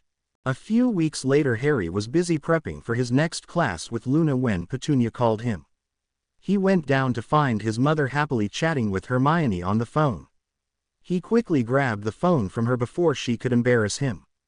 Hey Hermione, when did you get back? Had a good trip. Just got back this morning. Harry and I had a great trip. How have you been? Great. So you busy tomorrow? No. Why? How would you like to go flying? Flying? Yeah, you know the tutoring I was going to be doing this summer. Well, I also taught Luna how to fly, and we usually spend at least an hour on our brooms every day. There's plenty of room around her house to fly, and I've managed to get a hold of a bunch of brooms. So what do you say? Luna's the girl you were supposed to tutor this summer, right? How's that going? Pretty good. So about the flying, you'll come? Asked Harry. Sure. Sounds like fun. Great. I'll come by on the night bus and pick you up then. Say around 4. That okay? Yes. And while we're at it, how are you at tossing a ball? A ball. Okay, I guess. Excellent. Why? Asked Hermione in a slightly suspicious tone. Oh, no reason. Just thought we should see if you could make a decent chaser. Harry, don't tell me you're planning on forming a Quidditch team. Forming? Maybe. Maybe not. Don't have enough people yet. Joining one on the other hand should be. I thought you hated Quidditch. You refused to try out last year. Yes, but now they've changed the bludgers so there's no risk of breaking bones. Anyway, I wanted to play as a chaser and Luna looks like she'd be great as a seeker, so if we can train you up to be another chaser then we're halfway to a team right there. I'm not sure, Harry. I've never been very athletic. Oh come on, you're 12. Just because you've never done sports before is no reason not to give it a shot, and I promise that practices won't take you away from your books for too long. Also, I think that we really should give Quidditch a try, or we'll be shortchanging ourselves out of the full Hogwarts experience. Okay, I guess I could give it a try. But I reserve the right to drop out if it interferes with my studies. I promise you that it won't, but you have to promise me that you'll give it your best shot. Okay, Harry. Bwaha. My plan is coming together. Prat. Harry hung up the phone and wondered, not for the first time, how he was going to manage the meeting of two such polar opposites as Luna and Hermione. He really wanted them to get along, but he knew that left to their own devices they would inevitably rub each other the wrong way. He hoped that giving them both the common goal of learning Quidditch would be enough, but most probably he would have his work cut out for him with those two. Perhaps he should start talking about all the famous eccentric geniuses with Hermione. Would that make her more tolerant of Luna's idiosyncrasies? Perhaps he should rope Hermione into Luna's tutoring sessions as well. Or would that be better left till later? Decisions, decisions. He rushed upstairs to send Hedwig to Luna with a message letting her know to expect another person tomorrow. Harry was dozing on his bed when he heard a tapping sound. He opened his eyes. Moonlight was shining through the window, and someone was goggling at him. A freckle-faced, red-haired, long-nosed someone. Ron Weasley was outside Harry's window. "Ron," breathed Harry, going to the window and pushing it up so they could talk. "Ron, how did you, what the?" Harry's mouth fell open as the full impact of what he was seeing hit him. Ron was leaning out of the back window of an old turquoise car, which was parked in midair. Grinning at Harry from the front seats were Fred and George, Ron's elder twin brothers. "All right, Harry," asked George. "What's been going on?" said Ron. "Why haven't you been answering my letters? I've asked you to stay about 12 times. Ron, have you any idea how much mail I get? I've had to borrow a house elf from my godfather just to deal with it. He probably just hasn't gotten around to your letters yet." Ron's mouth fell open. But you never got that much mail while we were at school." "Yeah, turned out that someone, Dumbledore of course, had set up a mail ward on me. Only people whose owls were keyed into the ward were allowed to send me mail. I had the ward removed earlier this summer and I was drowning in letters until I had a mail redirect set up and got Dobby to deal with them. Sorry I didn't get your mail, but I guess Dobby thought that it was just another fan letter, so." "Stop gibbering," said Ron. "We've come to take you home with us. Guys, while I would love to visit, I've got a hopelessly busy schedule this summer. I'm tutoring someone and I'm supposed to head into London with my mum for some shopping and, sorry, but there's no way I can come to your home." That's okay, Harry," said George, "at least we got to try the car out." Speaking of which, Harry knew this was a bad idea, but somehow he just couldn't resist. "Do you suppose I could take her for a quick spin? Just around the neighborhood?" "Why not?" said Fred. "Come on, Harry, let's see how you can handle her." Harry giggled madly as he climbed out of the window and into the driving seat of the flying car. While he had been avoiding Ron so far, a flying car, now that was seriously cool. Perhaps getting to know Ron Weasley wasn't such a bad idea after all. He turned the wheel, pointed the car at the sky and floored the accelerator. Second year. Harry's second year at Hogwarts had gotten off to a great start. The portkey to the school was so much more convenient than spending all day in an archaic train. Plus, once they had gotten to school they hadn't had to wait through a long boring ceremony while the first years got sorted. Luna had also managed to ace all her entrance tests and she had been placed in the same classes as Harry. Harry was feeling incredibly happy and not a little bit smug about that. This time around he would make sure that Luna had the Hogwarts experience she deserved. No one would dare to steal her possessions this time. The new non-magical classes were hard at first as he had gotten a little out of touch with the subjects, but he soon caught up. Being able to head home whenever he wanted also helped a lot. There were still times when all the attention he tended to get at Hogwarts got a bit too much for him, and being able to go home for a relaxing dinner with his parents was a lovely change. Petunia welcomed the change as well and was already getting serious to look into whether a similar arrangement could be made for Dudley. For now though, the Sirius Taxi Service, as Sirius jokingly called it, was happy to occasionally pick up Dudley from Smeltings and apparate him home for dinner. Smeltings had been informed that Sirius was Dudley's godfather who lived near the school, and Dudley had been given permission to leave the school for the occasional dinner. With Harry being able to pop home at any time though, Petunia had been worried that Dudley was being left out and was already contemplating moving him to a day school near the house. They had not made a decision yet and were waiting to see if more frequent visits could be arranged for Dudley. He had also been lucky when it came to Quidditch. He had assumed that Wood would simply reform the former Gryffindor team, but the girls on the team had decided to form an all-girl team. They were calling themselves the Hogwarts Harpies, and in the first match of the year had steamrolled right over Marcus Flint's team called the Snakes, beating them by 200 points. Since Wood had been left with just himself and the Weasley twins, Harry had managed to get not only himself but also Hermione and Neville on the team as chasers. Luna had a great tryout as well and was now the team seeker. The only thing left was the name. The Flying Lions, Wood's Warriors, the Red Terrors and the Snurkax had all been rejected by the team. They were soon going to have their first game against Roger Davies' team and Harry was really looking forward to it. He just hoped that someone would come up with a name they all agreed on before then. There was still something that he felt he was forgetting though. What was it? He smacked himself in the head as he remembered and the next minute he was heading to the headmaster's office. Just as he was about to ask the gargoyle to let him in, the door opened and Quirrell stepped out. Harry was surprised to see that he was carrying Fawkes on his arm. "Hello Professor Quirrell, I was just coming to see you. What's Fawkes doing here?" "I have absolutely no idea. The damn bird keeps flaming into my office and singing at me. I keep moving him to the Ollery but he keeps coming back. Do you have any idea how hard it is to concentrate on paperwork while a phoenix is singing?" said Quirrell in an exceptionally irritated tone. "But, why is he here? Wasn't he Dumbledore's familiar? You'd think he'd be trying to get into Azkaban or something. They warded Azkaban against Phoenix travel so he wouldn't be able to get to Dumbledore anyway. Why he keeps coming back to my office is something only he can answer, and unless you know someone who can speak bird." Harry looked at Fawkes. The bird seemed to be amused about something. "You don't suppose he's spying for Dumbledore, do you?" asked Harry. Fawkes managed to look quite insulted at the thought of him being a spy. He seemed to be glaring at Harry.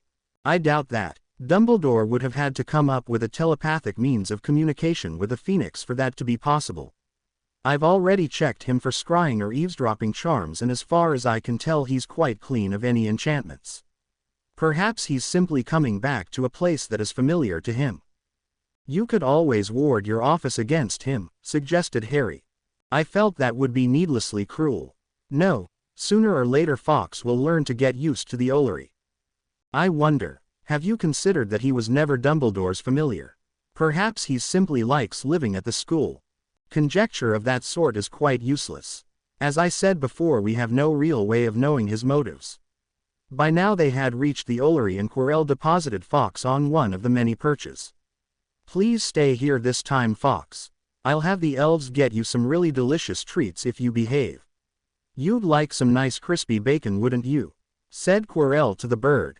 Fawkes managed to look quite indignant, as if he was insulted at being treated like a common owl. "Now Harry," said Quirrell as they made their way back into the castle. "What was it you wanted to talk to me about? I just remembered the basilisk and I was wondering whether we needed to do something about it." "Bessie, she's fine. I checked up on her over the summer. Got a dozen sheep for her to feed on. She's safely back in hibernation now." "Wait, hold on just a sec. You named her Bessie, a giant snake that can kill you by just looking at you, and you called it Bessie." "Well, she seemed to like it," said Quirrell in a defensive tone. "Bessie," muttered Harry. "Bessie. He calls it Bessie, like it's a bloody cow. Bessie the bloody basilisk. Unbelievable." Getting himself back on track, Harry asked, "Well, what I actually wanted to ask you was, do you think it's safe to have something like that in school? Of course, Potter, don't forget that she's been in the chamber for hundreds of years. Salazar meant her to be a final defensive measure for the school. She's perfectly safe as long as she's in hibernation. I certainly am not going to wake her up while there are any children in the castle, and since the only other person who could possibly get into the chamber is you. Well, I'm sure you are not stupid enough to go into the chamber. Still, remember Myrtle. Can we be certain that it's safe? I think of Myrtle every single day, Potter. However, we are talking about a magnificent creature that has been in the school since it was founded. What would you have me do? Kill it? Set it free in the Forbidden Forest? I will most certainly not do anything like that. Don't forget I am under a vow not to put any child in danger. Do you think I would be able to stand here if there was truly any danger? I guess not. Well, if you think it's safe, that's good enough for me. I'll bid you good night then." "Good night, Harry." Harry hurried off back to his dorm room where he still preferred to spend some nights of the week, mainly because it was a lot easier to get your homework done when there were others doing it right besides you. If anyone had been close enough to him they would have heard the occasional mumbled, "Bessie." He named it Bessie. Hermione turned around as she saw a flash of red out of the corner of her eye. She thought she heard a squeak before the sound of running footsteps was heard. "Who's that little red-headed girl that keeps following us around, Harry?" "No bloody clue, probably just another fangirl. Maybe one of the Weasleys judging by the hair color," said Harry.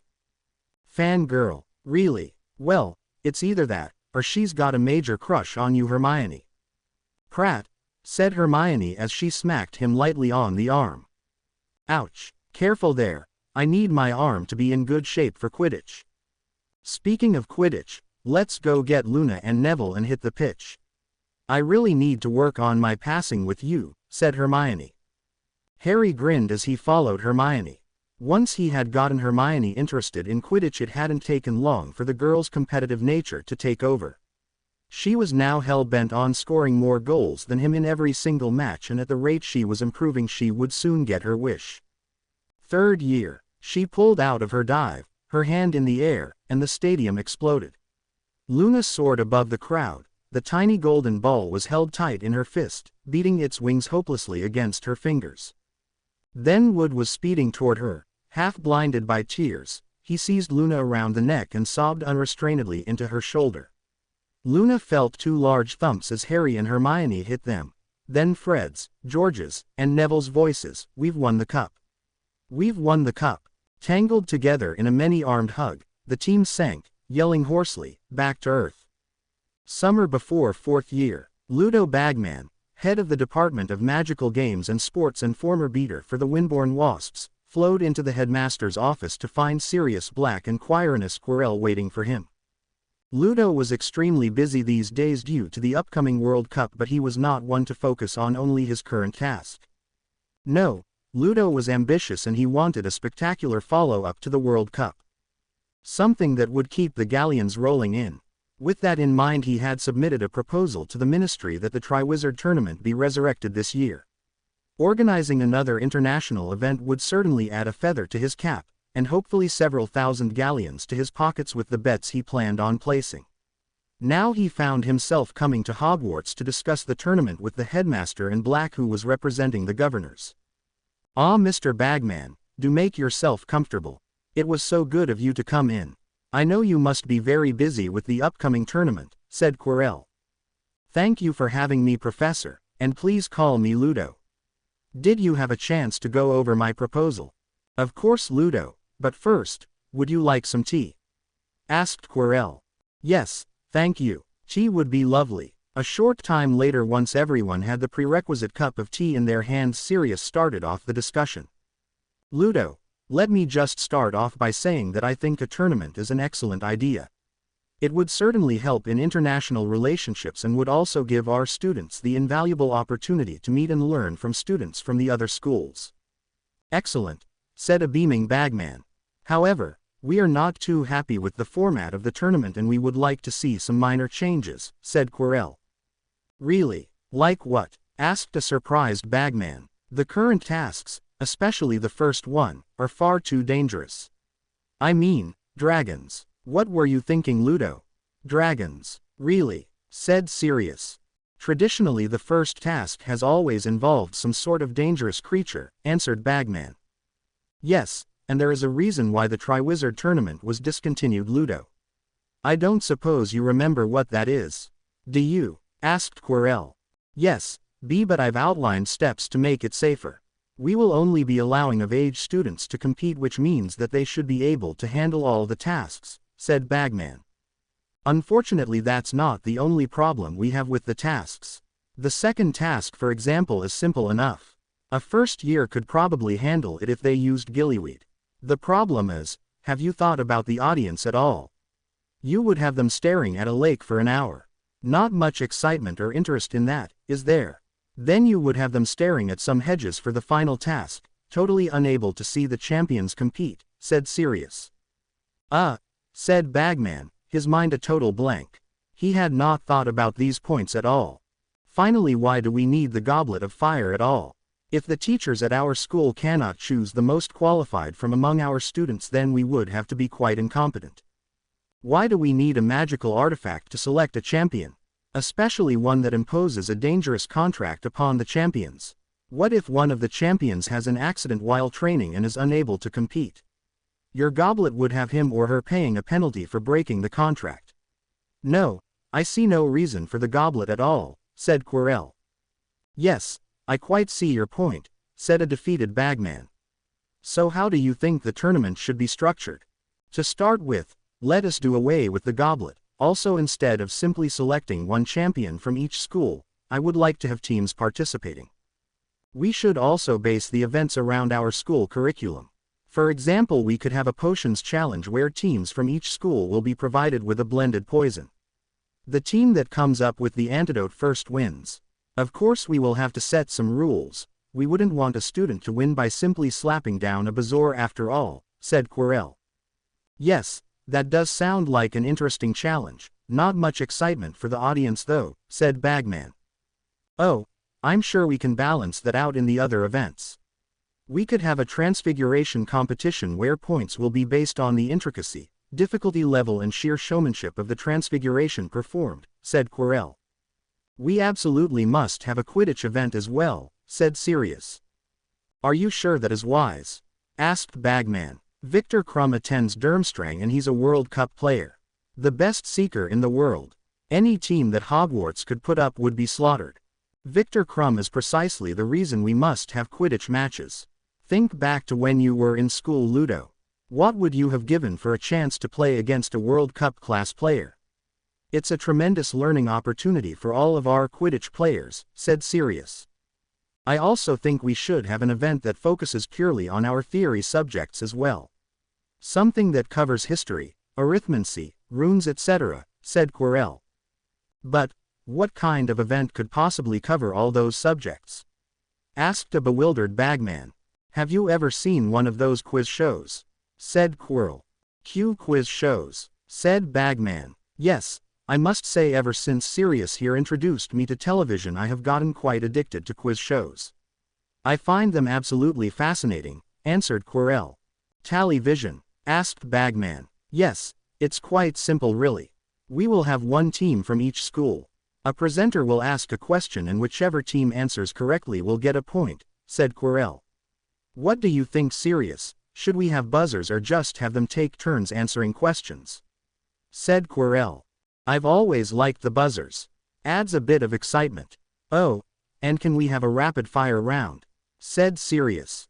Buzzers. Rapid fire. What? Asked a totally confused bagman. You can leave that to me, Ludo. I'll write up a format for the quiz event, said Sirius. That would certainly be helpful. Do you suppose we could have a dueling tournament as well? Said Bagman. No, out of the question. That would be far too dangerous, answered Quirrell. One last thing. I'm not too happy with your list of proposed judges. I sincerely doubt that the heads of each school can truly be unbiased when it comes to a competition of this nature. I think we should get in more judges from outside. Perhaps some delegates from the ICW, said Sirius. The Flamels owe me a favor for saving their stone. I should be able to persuade them to act as two of the judges, said Quirrell. That would be an excellent idea, said Sirius. Well, I think that covers nearly everything. Don't you agree, Ludo? Asked Quirrell. Yes, quite. I shall rework the proposal for the tournament immediately, answered Bagman before bidding them goodbye and making a hasty exit through the fireplace. Well, that went all right. Don't you think? Asked Quirrell. Yes, this year should be quite eventful. By the way, what are you going to do about the Quidditch team? Harry's team won the last Quidditch Cup last year, and since Wood graduated, the team has elected him as captain for this year. Are you going to ask his team to play for Hogwarts? Asked Sirius. No, I think it would be better for the Quidditch coaches to have school-wide tryouts for each position. We must field the best players in the school. I'm sure he should be able to get selected regardless. How is Harry anyway? I haven't heard from him much this summer, said Quirrell. Oh, the Grangers, Lovegoods and Dursleys are all on holiday together. Amelia and I were supposed to go as well, but she got busy with some business over at the DMLE. Xenos dragged them all off on a camping trip. Something about looking for crumpled torn snot rags. Snorkels. Something like that anyway, said Sirius. Speaking of Harry, I've been thinking he really needs to expand his horizons a bit. Perhaps when the students from the other schools arrive you could assign a student liaison. Someone to show them around Hogwarts, act as a native guide so to speak. I think Harry would make a very good liaison for the Beauxbatons students. Does this have anything to do with the rumors that there are Vila students attending Beauxbatons? Asked Quirrell. By now he knew Sirius very well and knew exactly how the man's mind worked. Of course it does. Harry needs to work on his flirting skills desperately. This will be an excellent chance for that, answered Sirius. Quirrell chuckled. Of course Sirius, at worst it should be terribly amusing to watch, and I'm sure that the Beauxbatons students will be pleased at having him as a liaison. The boy is still very famous after all. Glad you agree, and one last thing before I go, we're all planning to attend the World Cup together.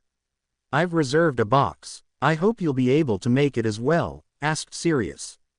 I would love to come. Thank you for inviting me, answered Quirrell. Great, see you there then. Well then, I'm heading to Gringotts. Harry's convinced me that the Irish are going to win with Crumb catching the snitch, and I'm off to lay a large bet with the goblins.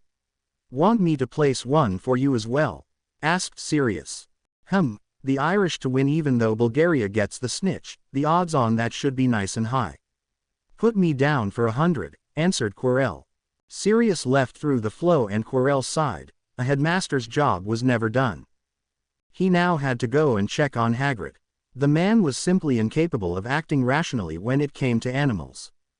He was currently breeding some experimental animals from manticores and fire crabs, something called a blast-ended scroot, and Quirrell had to go and put a stop to it. Why, oh why did he have to be saddled with a half-giant with all the temperament and sense of a 5-year-old? Thank God he had managed to hire Grubbly Plank full-time after Kettleburn retired. Without her to watch over Hagrid, he shuddered to think what the man would get up to. Just then Fox flamed into the office, perched himself on Quirrell's shoulder and started preening Quirrell's hair whilst singing. Quirrell sighed again. Some days he just couldn't catch a break. 4th year. It had been a great year so far for Harry. Students from Beauxbatons and Durmstrang were visiting Hogwarts for the tournament, and he had become friendly with several of the Beauxbatons students, not the least of which was the beautiful Fleur Delacour. He had also gotten selected for the Hogwarts Quidditch team as a chaser. He had contemplated trying out for the seeker position, just so that he would get a chance to fly against Victor Crumb, but had then decided that he had a lot more fun playing as a chaser. It certainly beat flying around looking for a tiny golden mosquito for the entire game, and with a bit of luck they might be able to recreate the Irish victory by racking up the score before Victor caught the snitch. Now though, he had something vastly more important on his mind. Quirrell had informed him that the Yule Ball was to be announced soon, and he had to nail down his date for the ball. With that in mind he ran straight to the library, where he knew he would be most likely to find the girls he wanted to speak to. He paused at the entrance to gather his thoughts. He found that he was incredibly nervous. Damn his other self, why couldn't the idiot have spent some more time asking girls out? No, he had to have memories of a guy who was bloody clueless when it came to women. And no, Ginny didn't count. Getting a girl who's had a crush on you for years to date you is not a great achievement. Utterly disastrous dates with Parvati and Cho. Never even thinking of asking Hermione out. Ignoring Luna at Slughorn's party and following Malfoy around instead, and, worst of all, jumping out from under the mistletoe after Luna pointed it out. Ah, how could anybody be so dumb? Well, he would do better this time. Once he calmed down and his heart stopped hammering. He was having a bloody heart attack. Yes, that was it. Maybe he should go visit Madame Pomfrey. A week or two in the hospital wing would be a nice break. Calm yourself. Deep breaths. That's the ticket, he thought. Just remember what Sirius and Dad taught you and you'll be fine. Now what was the most important bit? Oh yeah, be cocky and funny and fake it till you make it. I am calm and confident and irresistible to women. Calm, confident and irresistible, just keep telling yourself that. Okay then, Time to put up or shut up, let's go do this. He caught a sight of his reflection in the highly polished wood of the door. Damn, I really wish I could get that hair to settle down. He tried to pat it down to make it look neater but gave it up as hopeless. Enough procrastinating, time to roll the dice, he thought as he entered the library. Harry plonked himself down in front of Hermione and Luna, who were studying together in the library. "How are my two favorite witches doing today?" he asked, keeping his voice low so that Madame Pants would not get annoyed. "We're fine, Harry, what's got you looking so excited?" said Luna. "Infestation of Raxperts." "Well, I just had it confirmed that we're going to have a Yule Ball this year," answered Harry, his voice cracking slightly before he got it under control. "Really? Where did you hear that?" asked Hermione. "From the headmaster. He's going to be announcing it tomorrow morning. I'd asked him to give me a heads up, as a favor, before he announced it to the whole school so that I would have the chance to get a date," said Harry. "Now why did you need to do that?" asked Hermione. "Well, the girls I have my eye on are so jaw-droppingly beautiful that as soon as the ball is announced there's going to be a line of guys waiting to ask them out. This way I beat the rush and get a jump on the competition," explained Harry. "Harry, you know that any girl in the school would be more than happy to go out with you," said Hermione, deciding to be supportive of her best friend. "He probably just needed some advice on how to ask a girl out. The bloody git, he probably wanted to ask that stuck-up French girl to the ball. The idiot. No, she would be supportive, yes she would, she was a nice person, not a shred of jealousy in her, no not at all." "So that's a yes then. What about you, Luna?" asked Harry. "Wait, what, did you just ask me out?" said a flabbergasted Hermione. "Yes, I'd be incredibly honored if you and Luna would agree to be my dates to the ball," said Harry. "Both of us. Harry, you're supposed to go with one girl, not two," said Hermione. "Where does it say that, Hermione? Come on, ever since Luna joined in second year the three of us have always done everything together. So please, pretty please say you'll come to the ball with me," said Harry. What about that Bobaddon's girl you've been spending so much time with? The one that's had all the boys drooling after her. I thought you'd be jumping to ask her out," snapped Hermione. She had been more than a little jealous of all the time Harry had been spending with the girl in question. "Fleur, she's just a friend, Hermione, you know that. Anyway, she was just being kind enough to help me out with some lessons I needed to make sure you'll have a good time at the ball," said Harry. "Lessons? What kind of lessons?" said Hermione. "Oh, you know, dancing and, other stuff," said Harry nervously. "Other stuff? In that case, I'm definitely in," said Luna in a dreamy tone. "What? Why?" said Hermione in a suspicious tone. "Come on, Hermione, he's gotten lessons from a French part villa. Aren't you curious to find out just what he's learned? Especially as," and here Luna broke off to whisper in Hermione's ear. "What, you really think he's been getting lessons in key?" asked Hermione. "Yep, have you ever known Harry not to be totally prepared for any situation?" said Luna. I guess in that case I'm in as well, although I'm not sure I'm happy about your so-called lessons. I still think you should be going with just one girl. That's the way it's supposed to be done," said Hermione. "Come on, Hermione, when do we ever do what's supposed to be done? That's just so boring, to always do what's expected. I mean, you could go out with someone else. I know tons of boys will be trying to get you to go with them, but then you have no guarantee that you'll have a good time. And why would you inflict the company of some other boy on yourself or Luna? What if they turn out to be horrendous bores? This way at least you know it's going to be a fun night." "I guarantee it," said Harry as confidently as he could. Calm and confident, he repeated to himself. Fine, I'll go with you," humphed Hermione. "Excellent," said Harry, grinning away. He was exceptionally pleased and quite a bit surprised that they both had agreed. He hadn't wanted to choose between them and he didn't want to ask anyone else out either. He had really been expecting only one of them to agree, and part of him had been convinced that they would both refuse. For both of them to agree was nerve-wracking, wonderful, exciting, terrifying, fantastic. He couldn't really decide but was currently leaning towards terrifying.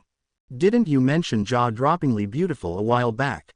I think if we're going to be going to the ball with you then both Hermione and I deserve to hear some more along those lines, said Luna, giving Harry a bit of a start. He had not really been expecting that. He needed to come up with more compliments. Oh dear, what had Sirius suggested? Poetry, right, let's give that a shot. Alrighty then, where should I start? Shall I compare thee to a summer's day? Asked Harry. A bit cliched, but I think that's a good start. Go on, said Hermione, blushing an appealing pink. I'm not sure comparing me to a summer's day is entirely appropriate. After all, my name is Luna, announced Luna, deciding that she wasn't going to make this that easy for him. So what if he was her best friend and really the only one she would want to go to the ball with, and handsome, with lovely green eyes and those. Yummy. What had she been thinking about again? Something about making him have to work hard for. Oh, but he did have really lovely eyes, she mused. Good point, so I'd take it that something moon-related would work better for you. Unfortunately, nothing really comes to mind right now, said Harry.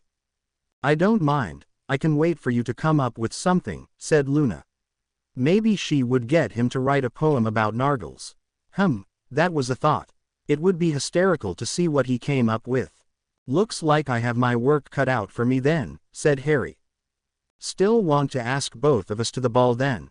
Said Hermione, smiling as she caught on to what Luna was up to. Of course, anything good is worth working for after all, said Harry. Wait, I think I have one. She walks in beauty, like the night, of cloudless climes and starry skies. Nah, you need to keep looking. The girl in that poem is supposed to have raven hair, which doesn't describe either Luna or me, said Hermione. Curses, foiled again, said Harry, but you know, something just occurred to me. If I can't compare you to a summer's day because your first name is Luna and you said you'd like something associated with your name, correct? Yes, said Luna. Oh, thought Hermione. And your last name is Lovegood. Doesn't that just open up a vast array of possibilities? Said Harry with a broad grin. Why yes it does, said Luna brightly. Oh look, Madame Pants is glaring at us, we'll have to continue this some other time, said Hermione, desperately hoping to stave off the hurricane of incredibly corny Lovegood puns that she was sure Harry was about to unleash. After Luna and Hermione got back to the fourth-year dorms, Luna dragged Hermione up to their room, pulled her to sit cross-legged on her bed, shut the curtains and cast a few privacy and silencing charms so that they couldn't be overheard. Luna, what? Said Hermione. We've got to discuss the Harry situation, Hermione, said Luna. What's to discuss? Like he said, we've been doing everything together since second year. This is just more of the same, said Hermione. No, Hermione, this is totally different, said Luna. This is a date, Hermione. And if we're both going to Harry's girlfriends at the same time, then we should discuss it. Don't you agree? Hold on, said Hermione, blushing away. Who said anything about girlfriends? We're just going to the ball together as friends. Right. Wrong. You don't start quoting poetry and showering compliments on someone who you're just friends with. I thought you would have known that, said Luna. Still, it's still just one ball. That doesn't mean we're both going to be dating him and being his girlfriends, said Hermione. Yes, I know he wasn't really expecting both of us to agree to go with him, that was rather obvious, but still. Wait just a tick, what do you mean he wasn't expecting us to agree? Why did he ask us then? Said Hermione. Hermione, please, didn't you see his face when we both said yes? I was tempted to toss my quill at him to see if it would knock him over, said Luna. But, then, why did he ask both of us? Asked Hermione. Hermione, clearly Harry is suffering from a severe infestation of Raxperts. For some reason he either won't or can't choose between us, so he tried to make us do the choosing for him. I mean, really, do you really think Harry is the type of boy who tries for a menage a trois? Said Luna. This time Hermione's blush could have lit up the room. Where did Luna get these ideas from? Honestly, Amena. She couldn't even think of the phrase without suffering from an acute case of embarrassment. So he asked both of us to the ball, but expects us to decide amongst ourselves who actually gets to go? Asked Hermione. Probably, but I don't think we should do that, said Luna. Why not? Asked Hermione. This conversation was so far out of her comfort zone that it wasn't funny. I know we both want to date him and I don't see why we should strain our friendship. After all, if only one of us gets to go out with him, then the other is bound to resent it. So obviously we're going to have to share him, explained Luna far too reasonably for Hermione's taste. Shouldn't the other girl have been a little outraged at the concept? I never said I want to date him, protested Hermione. Oh come on, it's obvious you do. There's no point in denying it, said Luna. Okay, maybe I do. Still, even if we both go, we would still end up resenting each other. Maybe not now but eventually, said Hermione. Maybe, but if we're careful that doesn't have to happen for quite some years. Maybe not ever, if we do it right. You're my best friend, apart from Harry, after all, said Luna. We just need a scrupulously fair way to decide things. A way to decide things like who gets the first key asterisk, said Luna. Key-ing, but, stammered Hermione. Hermione, it's the Yule Ball. If things go well, our first dates should end with a key. Don't you agree? So who gets to go first? I know. Let's do rock parchment wand to decide. Agreed. Good. So on 3. 1, 2, 3. Luna stuck out a fist and Hermione stuck out a finger. Yay. Rock breaks wand, so I get the first key. Just to be fair though, since I get the first key you can have the first dance. Is that fair? Said Luna. I guess so, said Hermione. Just one last thing though, I don't think we should let Harry know about our little agreement. Either he'll freak out or he'll get way too smug. So, no telling, said Luna. Okay, said Hermione, only too happy to agree to the last point. There was no way she would ever discuss any of this with anyone else. She suddenly had a truly horrific thought. How would she tell her parents about this? Dear Mum, my friends have gone insane and I find myself actually buying into their insanity. Please help. Love, Hermione. Yay. Now, I thought we should get him to write us some original poetry and carry our books for us every day. What do you think we should get him to do? Asked Luna. It was a very confused Harry Potter that portkeyed home the next evening. Mum, he yelled out as soon as he landed in his bedroom. What, Harry, is that you? Yelled back Petunia from somewhere in the house. Harry rushed downstairs to find Petunia in the kitchen in the middle of preparing dinner. I think I need a woman's perspective on things, muttered Harry. Really? Said Petunia. Why, what's happened? I'm not really sure exactly, said Harry as he sat down at the dinner table. Perhaps he should talk to Sirius instead. Sirius would know what to do. Wouldn't he? On the other hand, listening to Sirius was part of the reason he was in this mess to begin with. No, he should get his mum's advice first, this time. Why don't you start at the beginning? Said Petunia gently. Did something happen at school? Yes, and I have no idea what to do, wailed Harry. Well, why don't you start by telling me what happened? Said Petunia. I told you about the ball, right? Yes, you said you were going to ask Hermione or Luna. What happened? Did they both turn you down? Asked Petunia. No, they both agreed to go with me, said Harry. What, Harry Dursley, how could you? You mean to tell me you're two-timing those sweet girls? Shouted a flabbergasted Petunia. No, Mum, it's not like that. I swear, I just asked them both out at the same time and then they both said yes, so we're all going to go together, said Harry. Oh, I'm sorry, Harry. I shouldn't have jumped to conclusions like that. But, what's the problem then? If they're both going with you, then obviously they want to go as friends. Yes, I'm sure it is a bit disappointing. I'm disappointed as well. They're both such sweet girls and I was hoping that you would start dating one of them, but I'm sure that will happen, said Petunia. That's what I thought at first. I figured they didn't understand that I was asking them out on a date. I figured only one of them would say yes. Then they both said yes, so I thought. Harry trailed off, not quite sure how he was going to explain his reasons for asking them both out. So what happened then? Asked Petunia. Then this morning, they both insisted that I had to start carrying their books for them. Luna said it was traditional. I have no idea what she meant by that. They even got me in bag charm to be lighter and bigger on the inside so I could carry everything. Then in the library they both sat on either side of me and insisted that I had to hold both their hands, at the same time. And Luna said I had to write her poetry and Hermione said she wanted me to get a haircut. They even said they want me to take them to Madame Puddifoot's for tea. And I have no idea what they're up to. They're acting like they both want to be my girlfriends at the same time, but that can't be right. Can it? And it's too embarrassing to just come out and ask them, said Harry.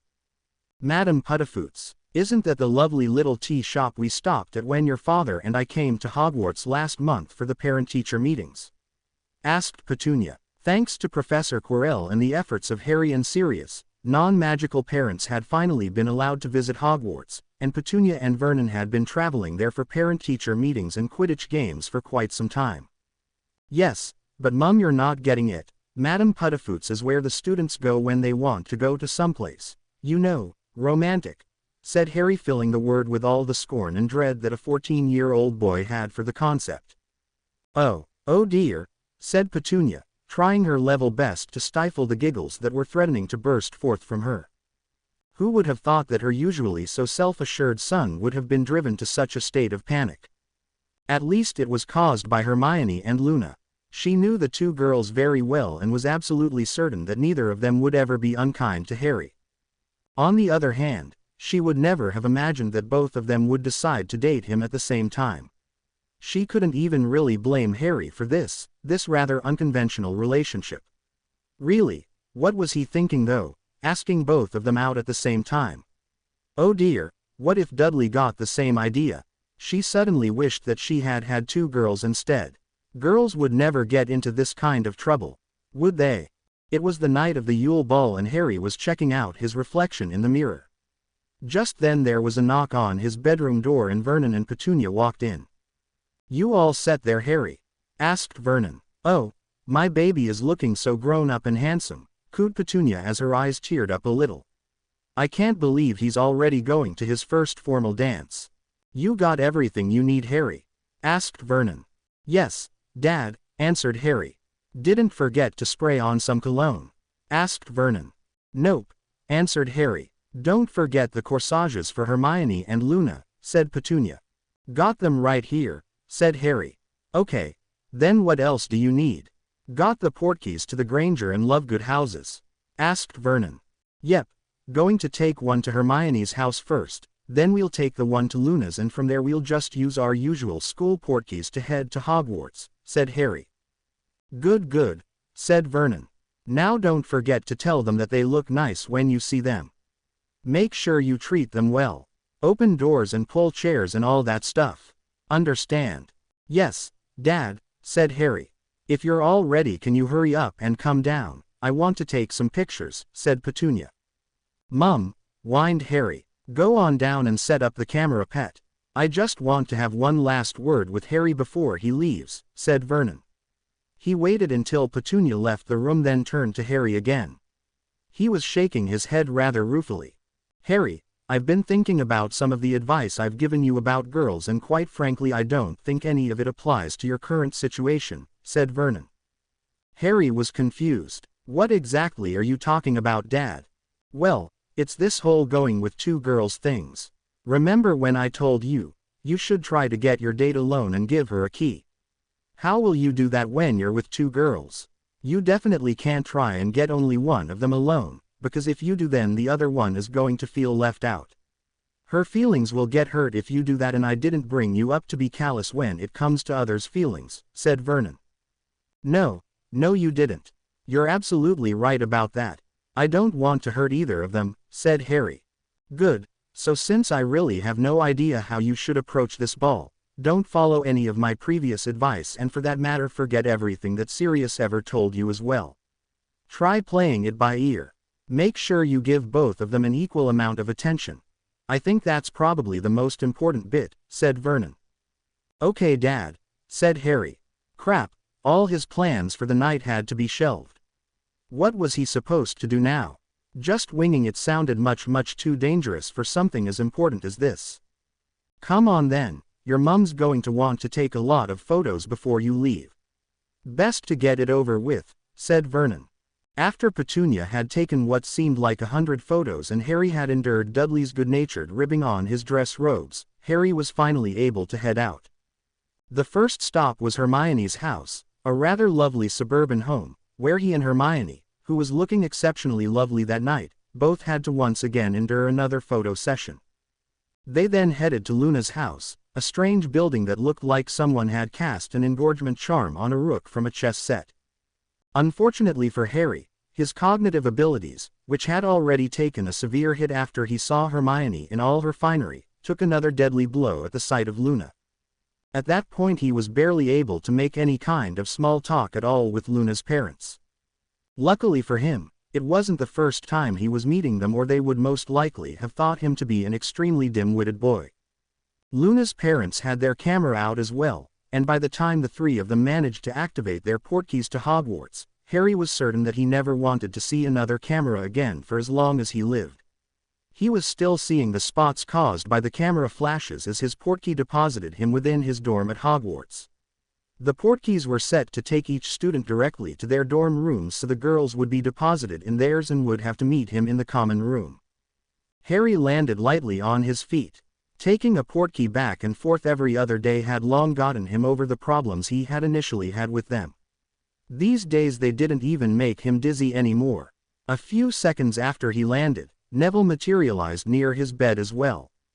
"Hey Nevy, all set for the ball?" asked Harry. Neville gave a huge grin at Harry. "Yep, time to see whether all those dancing lessons are going to pay off." "Did you pick up Hannah at her house? Or are you meeting her straight here?" asked Harry. "She told me to just meet her here in the common room. Said something about it being easier that way," said Neville. "Smart girl. I'm still seeing spots from all the photos that everyone insisted on taking," said Harry. "Huh, well serves you right for taking two girls at the same time. Just think, if you had only asked one of them out then that would have been one less." Yeah, interrupted Harry. Hee, you should have seen Ron's face when he heard you were taking two girls to the ball. Went on and on about how you always get everything. Didn't help that he couldn't get a date at all, laughed Neville. Hey, it's not like the git's ever even spoken more than 2 words to either Luna or Hermione. Not like he had any chance with them, even if I wasn't taking them. Not after the way he made a fool of himself over Fleur, said Harry. Yeah, what was he thinking? Asked Neville. I need a date. What's the best way of getting one? I know, I'll run up to the incredibly hot, not to mention, older girl, yell at her and then run away. Hee. The poor bugger really managed to turn himself into a laughing stock. Not like any girl would want to go out with the school clown, chuckled Neville. So shall we head down? Asked Harry as he started walking out of the dorm. Neville followed him a half-second later. So, you prepared for the game against Durmstrang? Asked Neville. As prepared as I can be. By the way, let's not talk about Quidditch in front of the girls. They're both still pissed off that they're only reserves, said Harry. They bloody should be pissed off, growled Neville. We won the Quidditch Cup last year. They should have just let us field our team as is. Hermione's an awesome chaser and Luna's a way better seeker than Diggory. I know that, you know that, hell even the coaches know that. I think they're just terrified at the thought of sending a 13-year-old girl up against Crumb. Same with Hermione really, I think they're expecting the Durmstrang team to play really rough, said Harry. Oh come on, that no excuse and you know it, said Neville. Of course I do, said Harry, but short of arranging for Diggory to break his leg just before the match there's really nothing I can do. Hey, that's an idea, exclaimed Neville. Shouldn't be that hard to arrange either. Yeah, why don't you get right on that? Don't blame me when all the girls that moon over him decide to turn you into a punching bag. Come on Neville, Diggory's well, you know how he is. He's like the quintessential Hufflepuff. If we still had Hufflepuffs that is. You couldn't find a nicer guy in the entire school, said Harry. By now the two boys had reached the common room where they sat down on the couch to wait for their dates. There were quite a few others also there waiting for their dates and Harry had to spend a few minutes greeting them. Okay, so maybe that's not the best idea, conceded Neville. Where are the girls anyway? They should be down any minute, said Harry, hoping that the girls wouldn't take too long in their dorms. Luckily for him, he didn't have to wait long, as the girls soon entered the room in a swirl of perfume and silk. Neville's mouth dropped open at the sight of Hannah in her ball gown, and Harry got to smirk at the sight of his friend as he blushed and stammered out greetings to her. I hope I didn't look that stupid when I saw Hermione and Luna, thought Harry before sighing. Oh dear, I did, didn't I? Harry, Hermione and Luna exited the great hall giggling and laughing. The three of them had had a wonderful time at the ball.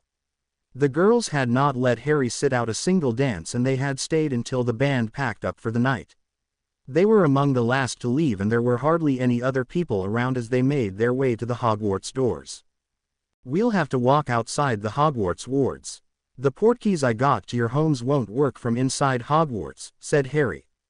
We could just take our usual school portkeys home from here, Harry. You don't have to drop us all the way home, said Hermione.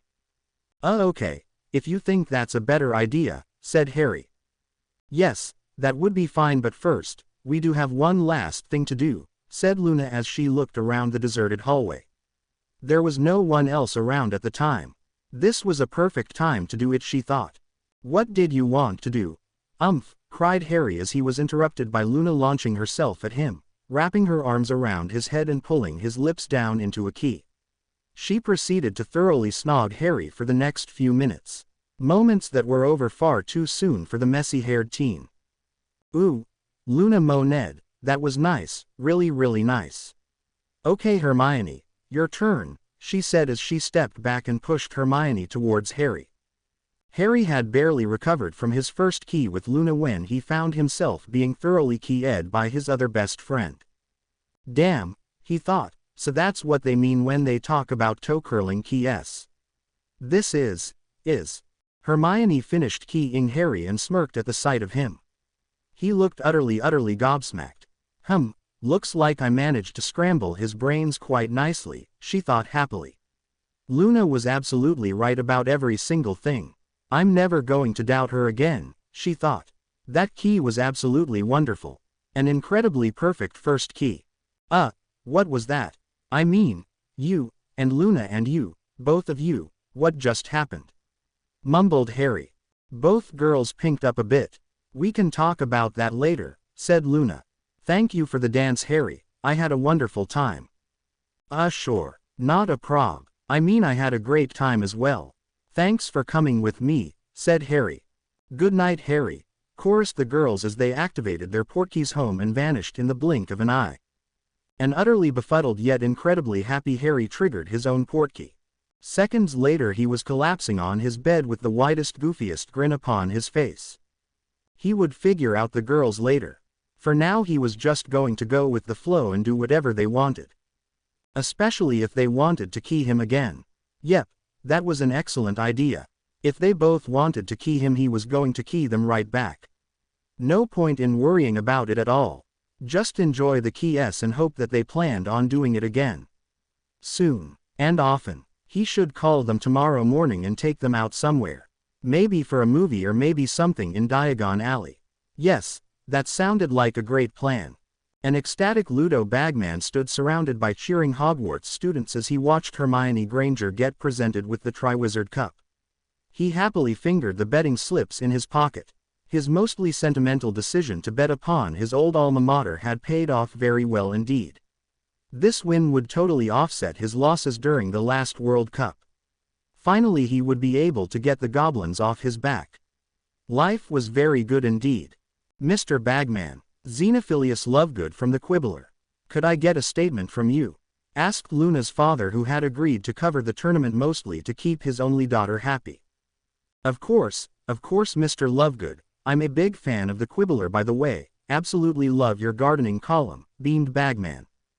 Let me see. First off, let me say that this was an incredibly close contest, and I think that each school can be very proud of their competing students. We've been privileged to see some incredible displays of skill in all the contests so far. Cedric Diggory and Fred and George Weasley of Hogwarts displayed a wonderful proficiency with potions when they won the potions event. Miss Delacour of Beauxbatons, who won the Charms event, showed an incomparable mastery of charms, and Victor Crumb's self-transfiguration into a shark very clearly showed that he absolutely deserved to win the Transfiguration event. The Quidditch matches were incredibly close, even though Durmstrang won both its matches, mostly thanks to the indisputable talents of Mr. Crumb as a seeker. Hogwarts and Beauxbatons can still be very proud of how well their players acquitted themselves. Players like Harry Potter and Neville Longbottom racked up quite the number of goals, making sure that even though Durmstrang won, they did not do so by too wide a margin. The Hogwarts and Beauxbatons teams must be commended, as it is not easy to compete against a player of Mr. Crumb's caliber. Thanks to him, Durmstrang was leading on points when we came to the final event, that is of course the academic quiz. I must say the quiz event was most surprising. Who could have expected Miss Granger and Miss Lovegood, two fourth-year students, to be so very knowledgeable? Not only did they win the quiz event, but they managed to do so with a wide enough point margin that they have won the Triwizard Cup for Hogwarts. Bagman looked at the stage where a beaming Luna and Hermione were lifting the cup high into the air together before being lifted up into the air themselves on the shoulders of cheering Hogwarts students. Those two girls truly deserve to be called Triwizard champions.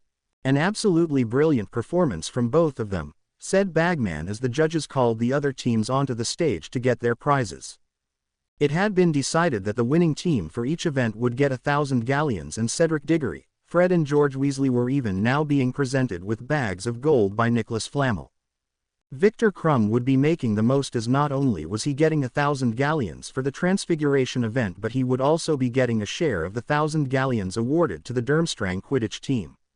He was currently accepting his prize from the judges along with a beaming Ivana Humperov, who had succeeded Igor Karkaroff as headmistress after his tragic disappearance 2 years ago. Finally, I would like to say that with the success and popularity of this tournament, I fully expect that the Triwizard Tournament is back for good. I believe that we shall most definitely be scheduling another tournament in 4 years' time, announced Bagman. The early morning sun was shining brightly upon a sleepy castle in Scotland. It was the end of the school year and most of the castle's inhabitants were still asleep. Not one of the 7th-year students were awake, as they had all been up most of the night celebrating the end of their NEWTs. In the hospital wing, Madame Pomfrey was busy checking on her stores of hangover potions. She expected that a veritable flood of students would be turning up in a few hours with aching heads. It was the same every year, she thought. No matter that it was against the rules, every single 7th-year class still managed to sneak vast amounts of alcohol into the school for their graduation parties. Oh well, she thought, as she quietly snickered to herself, at least she had managed to procure the one hangover potion that was guaranteed to be as foul-tasting as possible. There were several other potions available that tasted far better, but then the little hooligans would never learn their lesson that way. Not to mention that seeing their horrified faces as they struggled to swallow their medicine was excellent entertainment. High in one of the towers, the sun rays shone through a window and illuminated a bed. This bed was not in one of the usual student dorms. No, this bed was in the suite that was given to the school's head boy, one of the many privileges of his position. Currently not much could be seen of the bed's occupant, as there were several blankets completely covering what seemed to be a rather large, oddly shaped mound. Just then a paper airplane swooped in rather gracefully through an air vent, circled the bed briefly before starting to dive bomb the blankets near the head of the bed. A beautiful snowy owl that was sitting on a perch near the window glared balefully at the paper airplane. It did not approve at all of her human getting any sort of communication that was not sent through her. She briefly considered shredding the offending object, but then reconsidered. Her human had not been very happy the last time she did that, and it was rather early to be going to all that effort in any case. She would just have to have her human make it up to her later, she thought as she settled back down to sleep. The plane had bounced off the blankets several times before an arm snaked out from underneath them and snagged it out of the air. With an annoyed grunt, a head with a rather astonishing case of bed hair popped out of the blankets and proceeded to unfold the plane and read the short note it contained.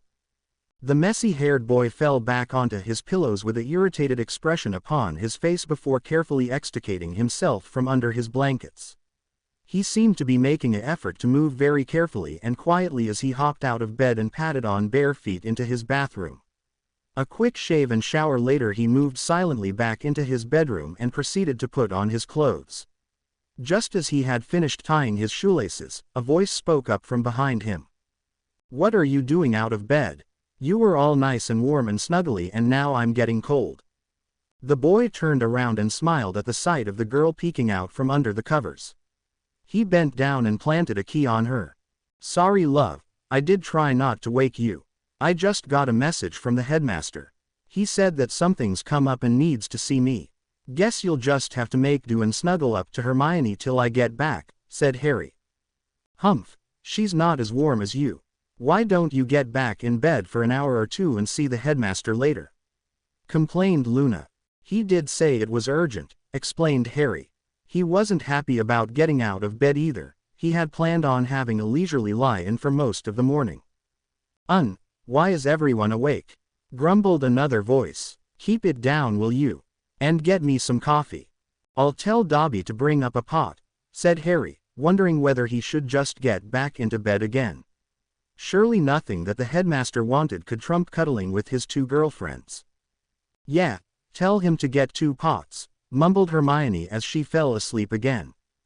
Harry left his bedroom and entered his sitting room. He grinned at the sight of the room, which was currently in a state of total disarray. While the private after-party in his bedroom had been utterly, incredibly fantastic, the party before that had been one for the books as well. He smiled as he remembered the events of the night before. Who would ever have guessed that Pansy Parkinson would be such a fun drunk? He would never forget the sight of her dancing on the tables as she belched out the alphabet. Then of course Daphne Greengrass had decided to one-up her and belched out nearly the complete set of ancient Futhark runes. He grinned as he saw Neville was still passed out on his couch with a drooling Hannah Abbott curled up on top of him. Yep, that had been one hell of a party. He called Dobby to him and asked him to get coffee for the girls. He also told him to keep some ready for Neville when he woke up. Dobby, of course, looked absolutely ecstatic when he saw the state of the rooms. The little elf loved to clean, and a big mess seemed to excite him like nothing else. He was nearly skipping as he made his way to the headmaster's office. He was finding it extremely hard to stop grinning from ear to ear. Oddly enough, he wasn't even slightly hungover. Instead, he felt extraordinarily well and extremely happy to boot. He walked past the gargoyle, up the staircase and into the headmaster's office, where he found 2 men waiting for him. "Uncle Frank," exclaimed Harry happily as he gave Neville's father a hug. "Hey Harry," said Frank Longbottom. "How have you been? We've hardly seen you at all this year. Your aunt is quite cross about that." "Sorry about that, Uncle Frank, but you know how it is with the NEWTs. I've just been very busy." Yes, I know, but now that NEWTs are over you must come and stay with us for a bit. It's been much too long since you came over. Oh, and before I forget, congratulations on winning the Quidditch Cup." Couldn't have done it without Neville, of course. He's been absolutely awesome as a keeper," said Harry. "Well, he is a Longbottom," grinned Frank Longbottom. "I also heard from Griselda that your Newt project was absolutely amazing. She told me that the only reason she's not handing him his mastery right away was that she wanted to see what he comes up for a master's project," said Professor Quirrell, who had been quietly sitting behind his desk the entire time. "So, what was it?" "She just told me that I had to see it for myself," said Frank. "Have you ever used a communication mirror, Uncle Frank?" asked Harry. "Of course," said Frank Longbottom. "Don't have much use for one though, they're a pain to carry around." "Yeah, that's one of the reasons they're not too popular. As you know, they're quite expensive as they have to be enchanted by hand. Plus you can't make them too small as you need to draw 256 runes on the back of the mirror in order to enchant them, and if you use a shrinking charm the picture isn't as clear and it also reduces the life of the mirror. Then there's the fact that they only work in pairs, so if you have 5 people you need to keep in touch with, then you need to carry 5 mirrors, which is totally impractical. So for my Newt project, I wanted to create a method of making them more convenient to use. I wanted something like a cell phone, you know," said Harry. "I take it, you figured out how to do it then," said Frank Longbottom. "Yep, the first step was to figure out how to make them able to connect to more than mirror. That was easy. Instead of calling directly from one mirror to another, we use 4 mirrors. 2 of the mirrors will be in one location. Then, say I need to call you, instead of calling you directly. I call the twin of my mirror, then if you move that mirror in front of the twin of your mirror which then calls you, then we can still talk to each other even though we don't have the actual pairs of each other's mirrors. Do you see? Asked Harry. I think I get it, so that means you'll be able to call anyone who keeps their paired mirror in the same place. So if Professor Quirrell also has a mirror there then you can call both of us. That's very clever, said Frank Longbottom. Yes, but then after a while you run into the space problem. There are only so many mirrors you can keep close enough that they can connect to each other. So I had to figure out a way to make smaller mirrors. The main problem there of course is that when you're etching runes by hand you can only make them so small. Even an exceptionally talented wizard can't draw the runes small enough for what we need, said Harry. And shrinking charms don't work you said, frowned Frank Longbottom. Nope, so I looked to the non-magical world. They have loads of equipment and methods for manufacturing really tiny things. They have these things called integrated circuits which are basically these tiny chips on which circuits are etched. Dad managed to track down some equipment that was about to junk, so we got it for free, and I managed to figure out how to get it to etch runes instead of circuits. Using that I managed to fit the runes into, well they fit into an area that's smaller than a pinhead, said Harry. Really? That small? Said a surprised Frank Longbottom. Yeah, so now not only can I create really small mirrors, I can also churn them out in the thousands at a fraction of the cost. We can fit thousands of mirrors into a space that's no bigger than a school trunk and all these mirrors can connect to each other and through them to their twins, which will be bigger of course. All you need is a few spells to make them connect to the mirror that's a twin of the mirror belonging to the person you need to speak to and there you go. Sirius and I have already set up a company to market these. We're going to start selling them next autumn. The examiners were most impressed, said Professor Quirrell. While the final scores are not in yet, I feel confident that Harry scored the highest from all the students this year.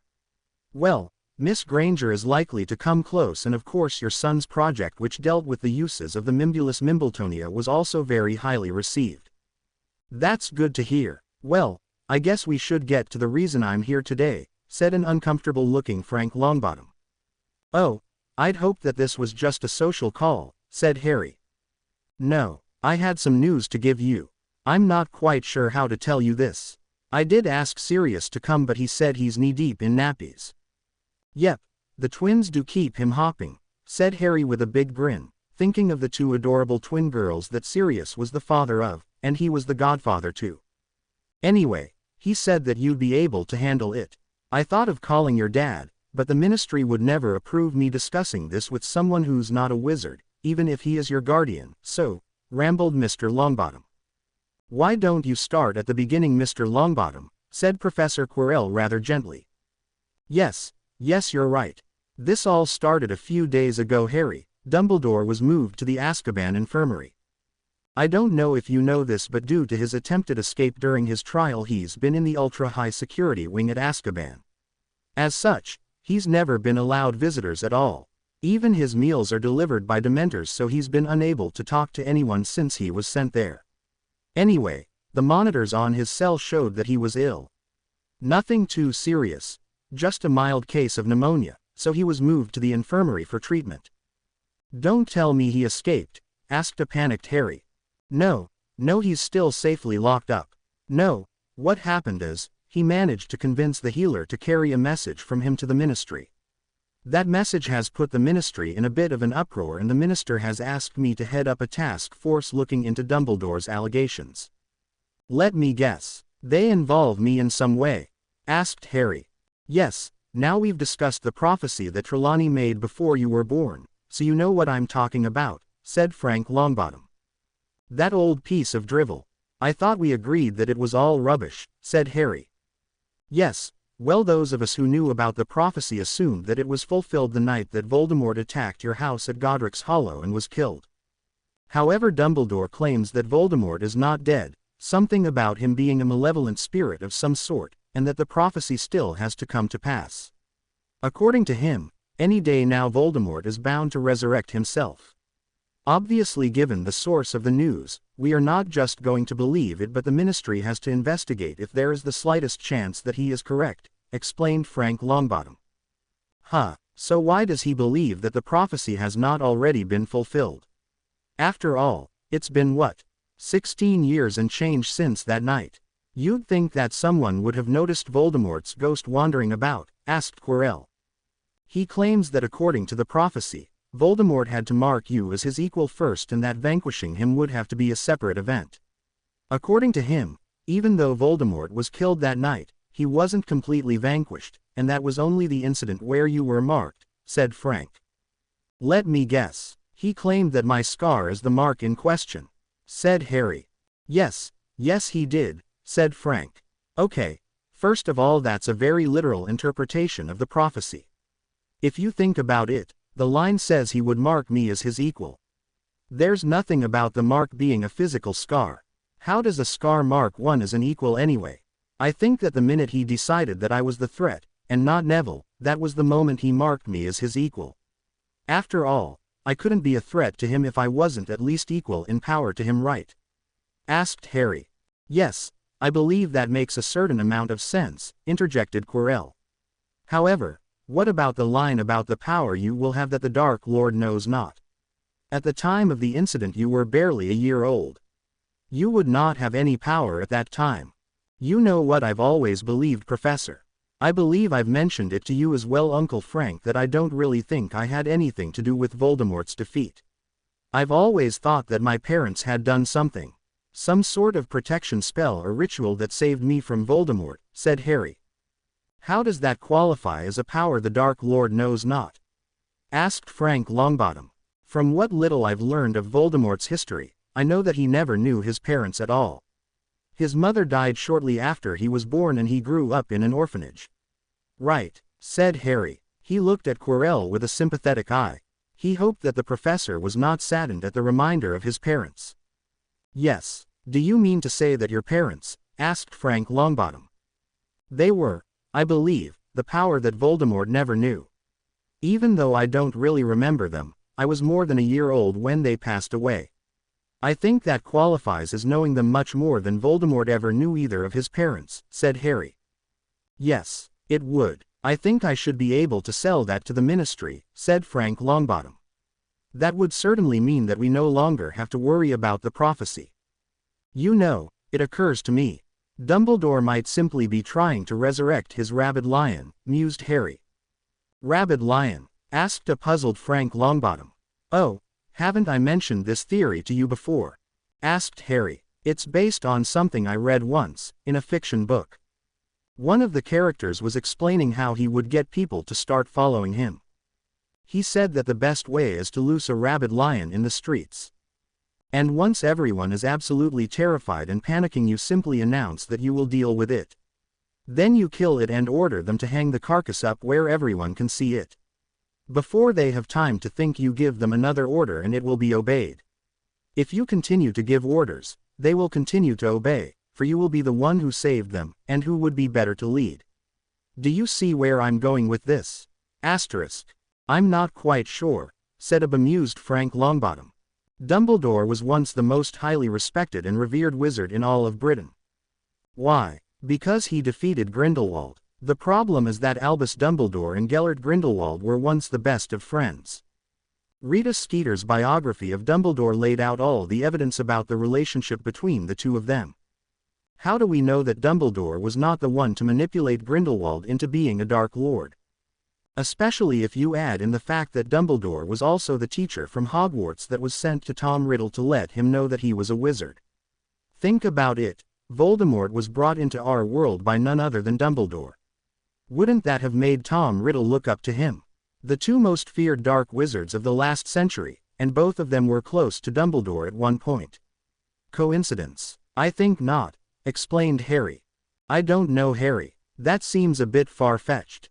But in any case, Fudge already thinks that Dumbledore is just trying to come up with an excuse for the Ministry to commute his sentence. Since there has been absolutely no evidence of any Death Eater activity after the Hogwarts attack in 91, I don't think Dumbledore is going to get very far anyway.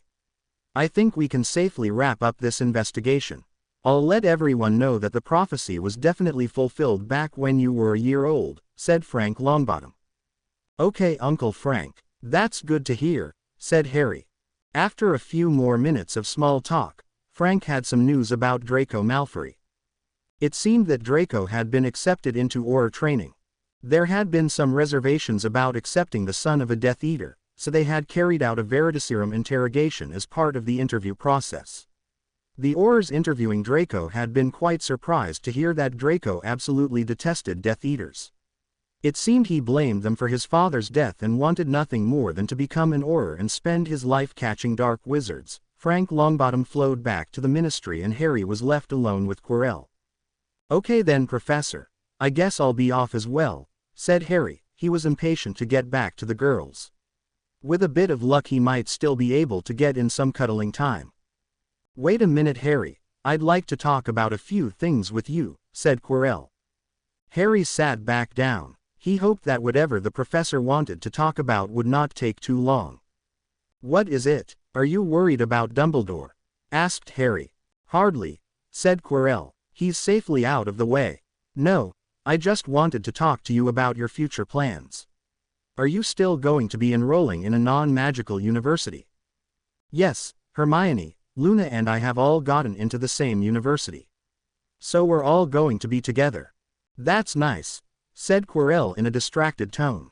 I must say, adding those non-magical subjects to the curriculum certainly paid off. Did you know that over 60% of our graduates have been accepted into universities? That's the highest number ever. Previously, before we started the extra classes, only a few first gens used to bother with going to university after Hogwarts. It is good to see more of our students seeking higher education. All part of the plan to drag the wizarding world into the modern age. And I believe this year also has the highest number of first gens being offered positions in the ministry as well. Yes, said Quirrell. However, it is vitally important that you continue to have a strong presence in the magical world as well. I did accept the position as a reserve chaser with Puddlemere, said Harry. They said they'd be willing to work around my classes. They offered spots to Hermione and Luna as well, but Hermione wanted to concentrate on university and Luna said that she's played enough Quidditch and wants to find another hobby. Yes, that is perfect for keeping you in the public eye, said Quirrell. Why would it be so important that I stay in the public eye? Asked Harry. Quirrell smirked at Harry. It's all part of the plan, my dear Harry. All part of the plan. No, it isn't. The plan was to slowly make changes in the wizarding world.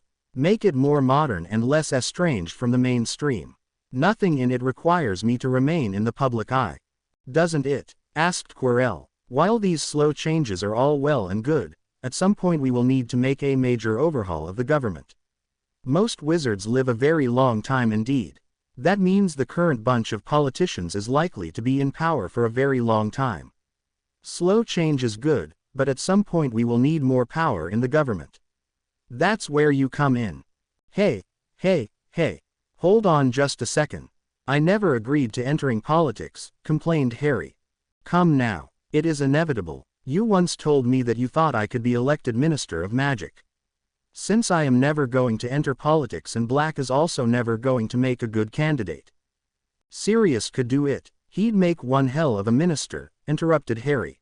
Too many skeletons in his family closets, I'm afraid. There will always be people hesitant to vote for him simply because his last name is Black. No, I'm afraid you are the only option we have, smirked Quirrell. But I don't want to work at the ministry, whined Harry. It's boring.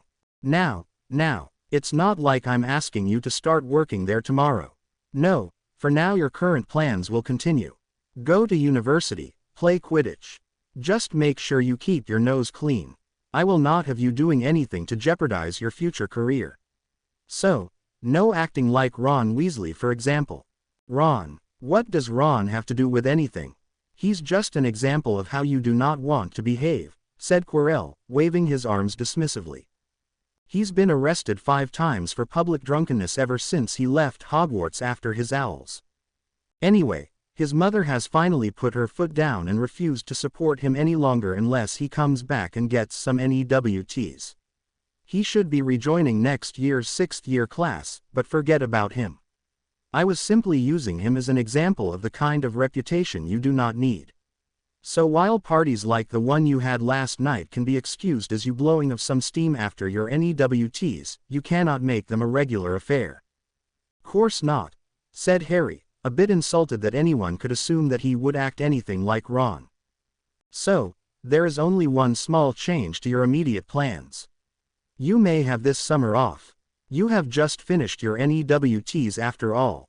Next summer, however, you will be interning at our embassy in France. Sirius and I will be arranging several internships like this over the next few years. By the time you are, say around the time you're 30, 35 or so, you should be ready by then. That would be a good time for you to run for election for Minister of Magic. But, sputtered Harry, Harry, you promised me that we would change the magical world. I fully plan on holding you to that promise, said Quirrell in a steely voice. Harry sat and thought furiously for a few minutes. Perhaps Quirrell was right. Sirius had also been joking for years about how he would one day be minister. He should have realized that it wasn't really a joke. Perhaps they were both right. Perhaps he should give it a try. Perhaps being minister might actually be fun. You're right, he said. I did promise that, and you're right. Nothing in this plan really changes things for now. I can still go to university. I can still start my cell phone business. I can still play Quidditch. All of that will only help in the long run. Exactly, said Quirrell. I'm glad we could agree. Would be nice if Luna and Hermione could also come to France though, said Harry. I will make sure that we arrange internships for them as well. I will leave it up to you to convince them to accept the offers, said Quirrell. Okay, said Harry. If that's all, I think I'll head back to my room now. Of course, Mr. Potter. Do give my regards to your lovely friends, said Quirrell. Harry's rather unconventional relationship was an endless source of amusement for Quirrell. Harry rushed back to his room. He hoped that the girls were still there. Nothing like a little cuddling to take your mind of the fact that a former Dark Lord seemed hell-bent on making you Minister of Magic one day. Albus Dumbledore waited patiently in his cell. As prison cells went, it wasn't too bad. You could even say it was reasonably comfortable. His occlumency kept the worst effects of the Dementors at bay, and he had finally managed to get word out to the Ministry. Soon they would be removing him from this place. Soon he would be back where he belonged. He smirked to himself. It would take him time to get back his previous position, but he was absolutely certain that he would eventually recover everything that had been taken from him. Then he would make them pay. He would make them all pay. He chuckled darkly to himself as he imagined the tortures he would inflict upon all those involved in his trial and sentencing. He would not do anything himself, of course, no matter how satisfying it would be. No, he had always worked through cat's paws, and he would not change his methods. All he had to do was wait for Voldemort to make his inevitable return. Then he would use him to wreak his revenge. Yes, he would. He would get free of this place. Then he would let Voldemort torture and kill those who had sent him here. Then he would manipulate Harry Potter into facing Voldemort. He could see it now. It would be an epic battle. Harry would face Voldemort and die. Voldemort would surely be weakened after that, and he, Albus Dumbledore, should be able to easily defeat him. After that, it would be easy to take his rightful position as the ruler of the magical world. He smiled to himself as he lost himself in fantasies of his inevitable triumph. Unfortunately for him, the Ministry had already chosen to disregard his message. He would wait a long time, but the Dark Lord Voldemort would never be seen again. 12 years later, a manacled and chained Severus Snape was led into the brightly lit room. The years in Azkaban had not been kind to the former professor. His once jet-black hair was now completely white, and his face was haggard and drawn. He blinked slowly around the room while his eyes adjusted to the sudden brightness. The room was empty except for a single desk behind which sat a woman. She seemed to be talking into a small device she held in her hand, but Snape could not hear a word. He assumed she had some sort of silencing charm up. The woman gestured to the guards who had brought him in, pointing first to him and then at the chair placed before her desk. The two guards who had brought him into the cell rather unceremoniously dumped him into it before leaving the room. Snape stared at the woman in front of him who was even now continuing to talk into her small handheld device. He wondered what it could be. After a few minutes the woman seemed to finish her conversation and she seemed to bend the device in half. "Sorry about keeping you waiting, Mr. Snape," she said in an apologetic tone. Snape started. She had not used a wand to dispel her silencing charm and yet he could hear her. Was she capable of wandless magic? He asked her as much. "Wandless magic," she exclaimed in surprise. "Oh, you wouldn't know about a PCOM, would you? I guess they came out after you were incarcerated." "No, that's just one of the features of the PCOM. It automatically sets up a silencing charm if you have privacy mode enabled." "Oh," said a confused Snape. What on earth was a page? Whatever she said. Oh well, he thought, it probably wasn't very important. Yes, well, anyway, let me just introduce myself. My name is Marietta Edgecombe and I have been appointed to be your vocational counselor." "Vocational counselor?" asked a surprised Severus Snape. "Yes, as you will soon be completing your sentence here at Azkaban, the Ministry of Magic wishes to help you to once again become a productive member of our society. As per the Bones Act of 1997, all convicts are to be appointed a vocational and guidance counselor and provided any necessary training prior to their release. So, like I said earlier, I am your counselor. It is my job to help you get a job once you have completed your sentence and fully discharged your debt to society." "I see," said Snape. "Now, I know that you used to be a professor at Hogwarts. Unfortunately, as someone with a prison record, you cannot be hired at any job which involves children. This means that we must explore other careers for you," explained Marietta. "I am also a potions master, madam. As such I can easily support myself by brewing and selling potions," said Snape with a hint of a sneer in his voice. "Oh no, that would be quite impossible, Mr. Snape. You see, the DFP has made it quite illegal to sell home-brewed potions. It's been that way for quite a few years now." "Illegal to sell potions?" sputtered Snape. Why would they do such a thing? And who or what is the DFP? "That would be the Department of Food and Potions. They're a department of the ministry that are responsible for the licensing and sale of all potions within Great Britain," said Marietta. "But, why would they make it illegal to sell potions? What about medicinal potions? How do the healers heal people without potions?" asked Snape. "Oh no, Mr. Snape. It is not illegal to sell potions. It is only illegal to sell home-brewed potions," said Marietta, as if it was the most obvious thing in the world. "I'm afraid, I don't understand. I am a potions master, as such I have always been able to sell the potions I create," said Snape. You have been quite out of touch, haven't you? I guess I'll have to explain. It's a bit of a long story, so bear with me." "Very well," said Snape. "I guess it started quite a few years ago. We had a major crisis on our hands. There was suddenly a severe shortage of potions masters. This meant of course that there was a severe shortage of potions. People tried to fill in the gaps of course. But this meant that the market was suddenly flooded with potions of a very dubious quality. So the ministry created the DFP to regulate the sale of all potions," said Marietta. "Why was there a shortage of potions masters?" asked Snape. Well, I don't know quite how to say this, seeing as you were at Hogwarts at the time in question," said Marietta. She looked at the man in front of her for a long moment before continuing. "The ministry started an enquiry into the matter, of course. They eventually concluded that the quality of potions instruction at Hogwarts during the period from 1981 to 1991 was severely lacking. They found that there was a clear statistical link between the people educated during that time and the drop in the number of people pursuing masteries in potions. Of course no one really noticed it at the time, since these things are never obvious while they are happening. No, but go forward a few years and you find that the older potions masters would retire and there was no one to replace them. Hence by the time that anyone noticed, there was nothing really that they could do. I mean, yes, after 1991, education in potions vastly improved, but it was only the students who were in first, second, and third year at the time that would eventually start replenishing the ranks of potions masters. Most of the older students seemed to be only interested in potions for getting their newts and not enough to pursue it for a career. Snape looked at the woman in utter and complete disbelief. He hadn't been that bad of a teacher surely. I mean, yes, he had hated teaching, and the dunderheads he would get in his classes would drive him apoplectic with rage at times. But, anyway, a company called PPP was created. They completely automated and industrialized the creation of potions.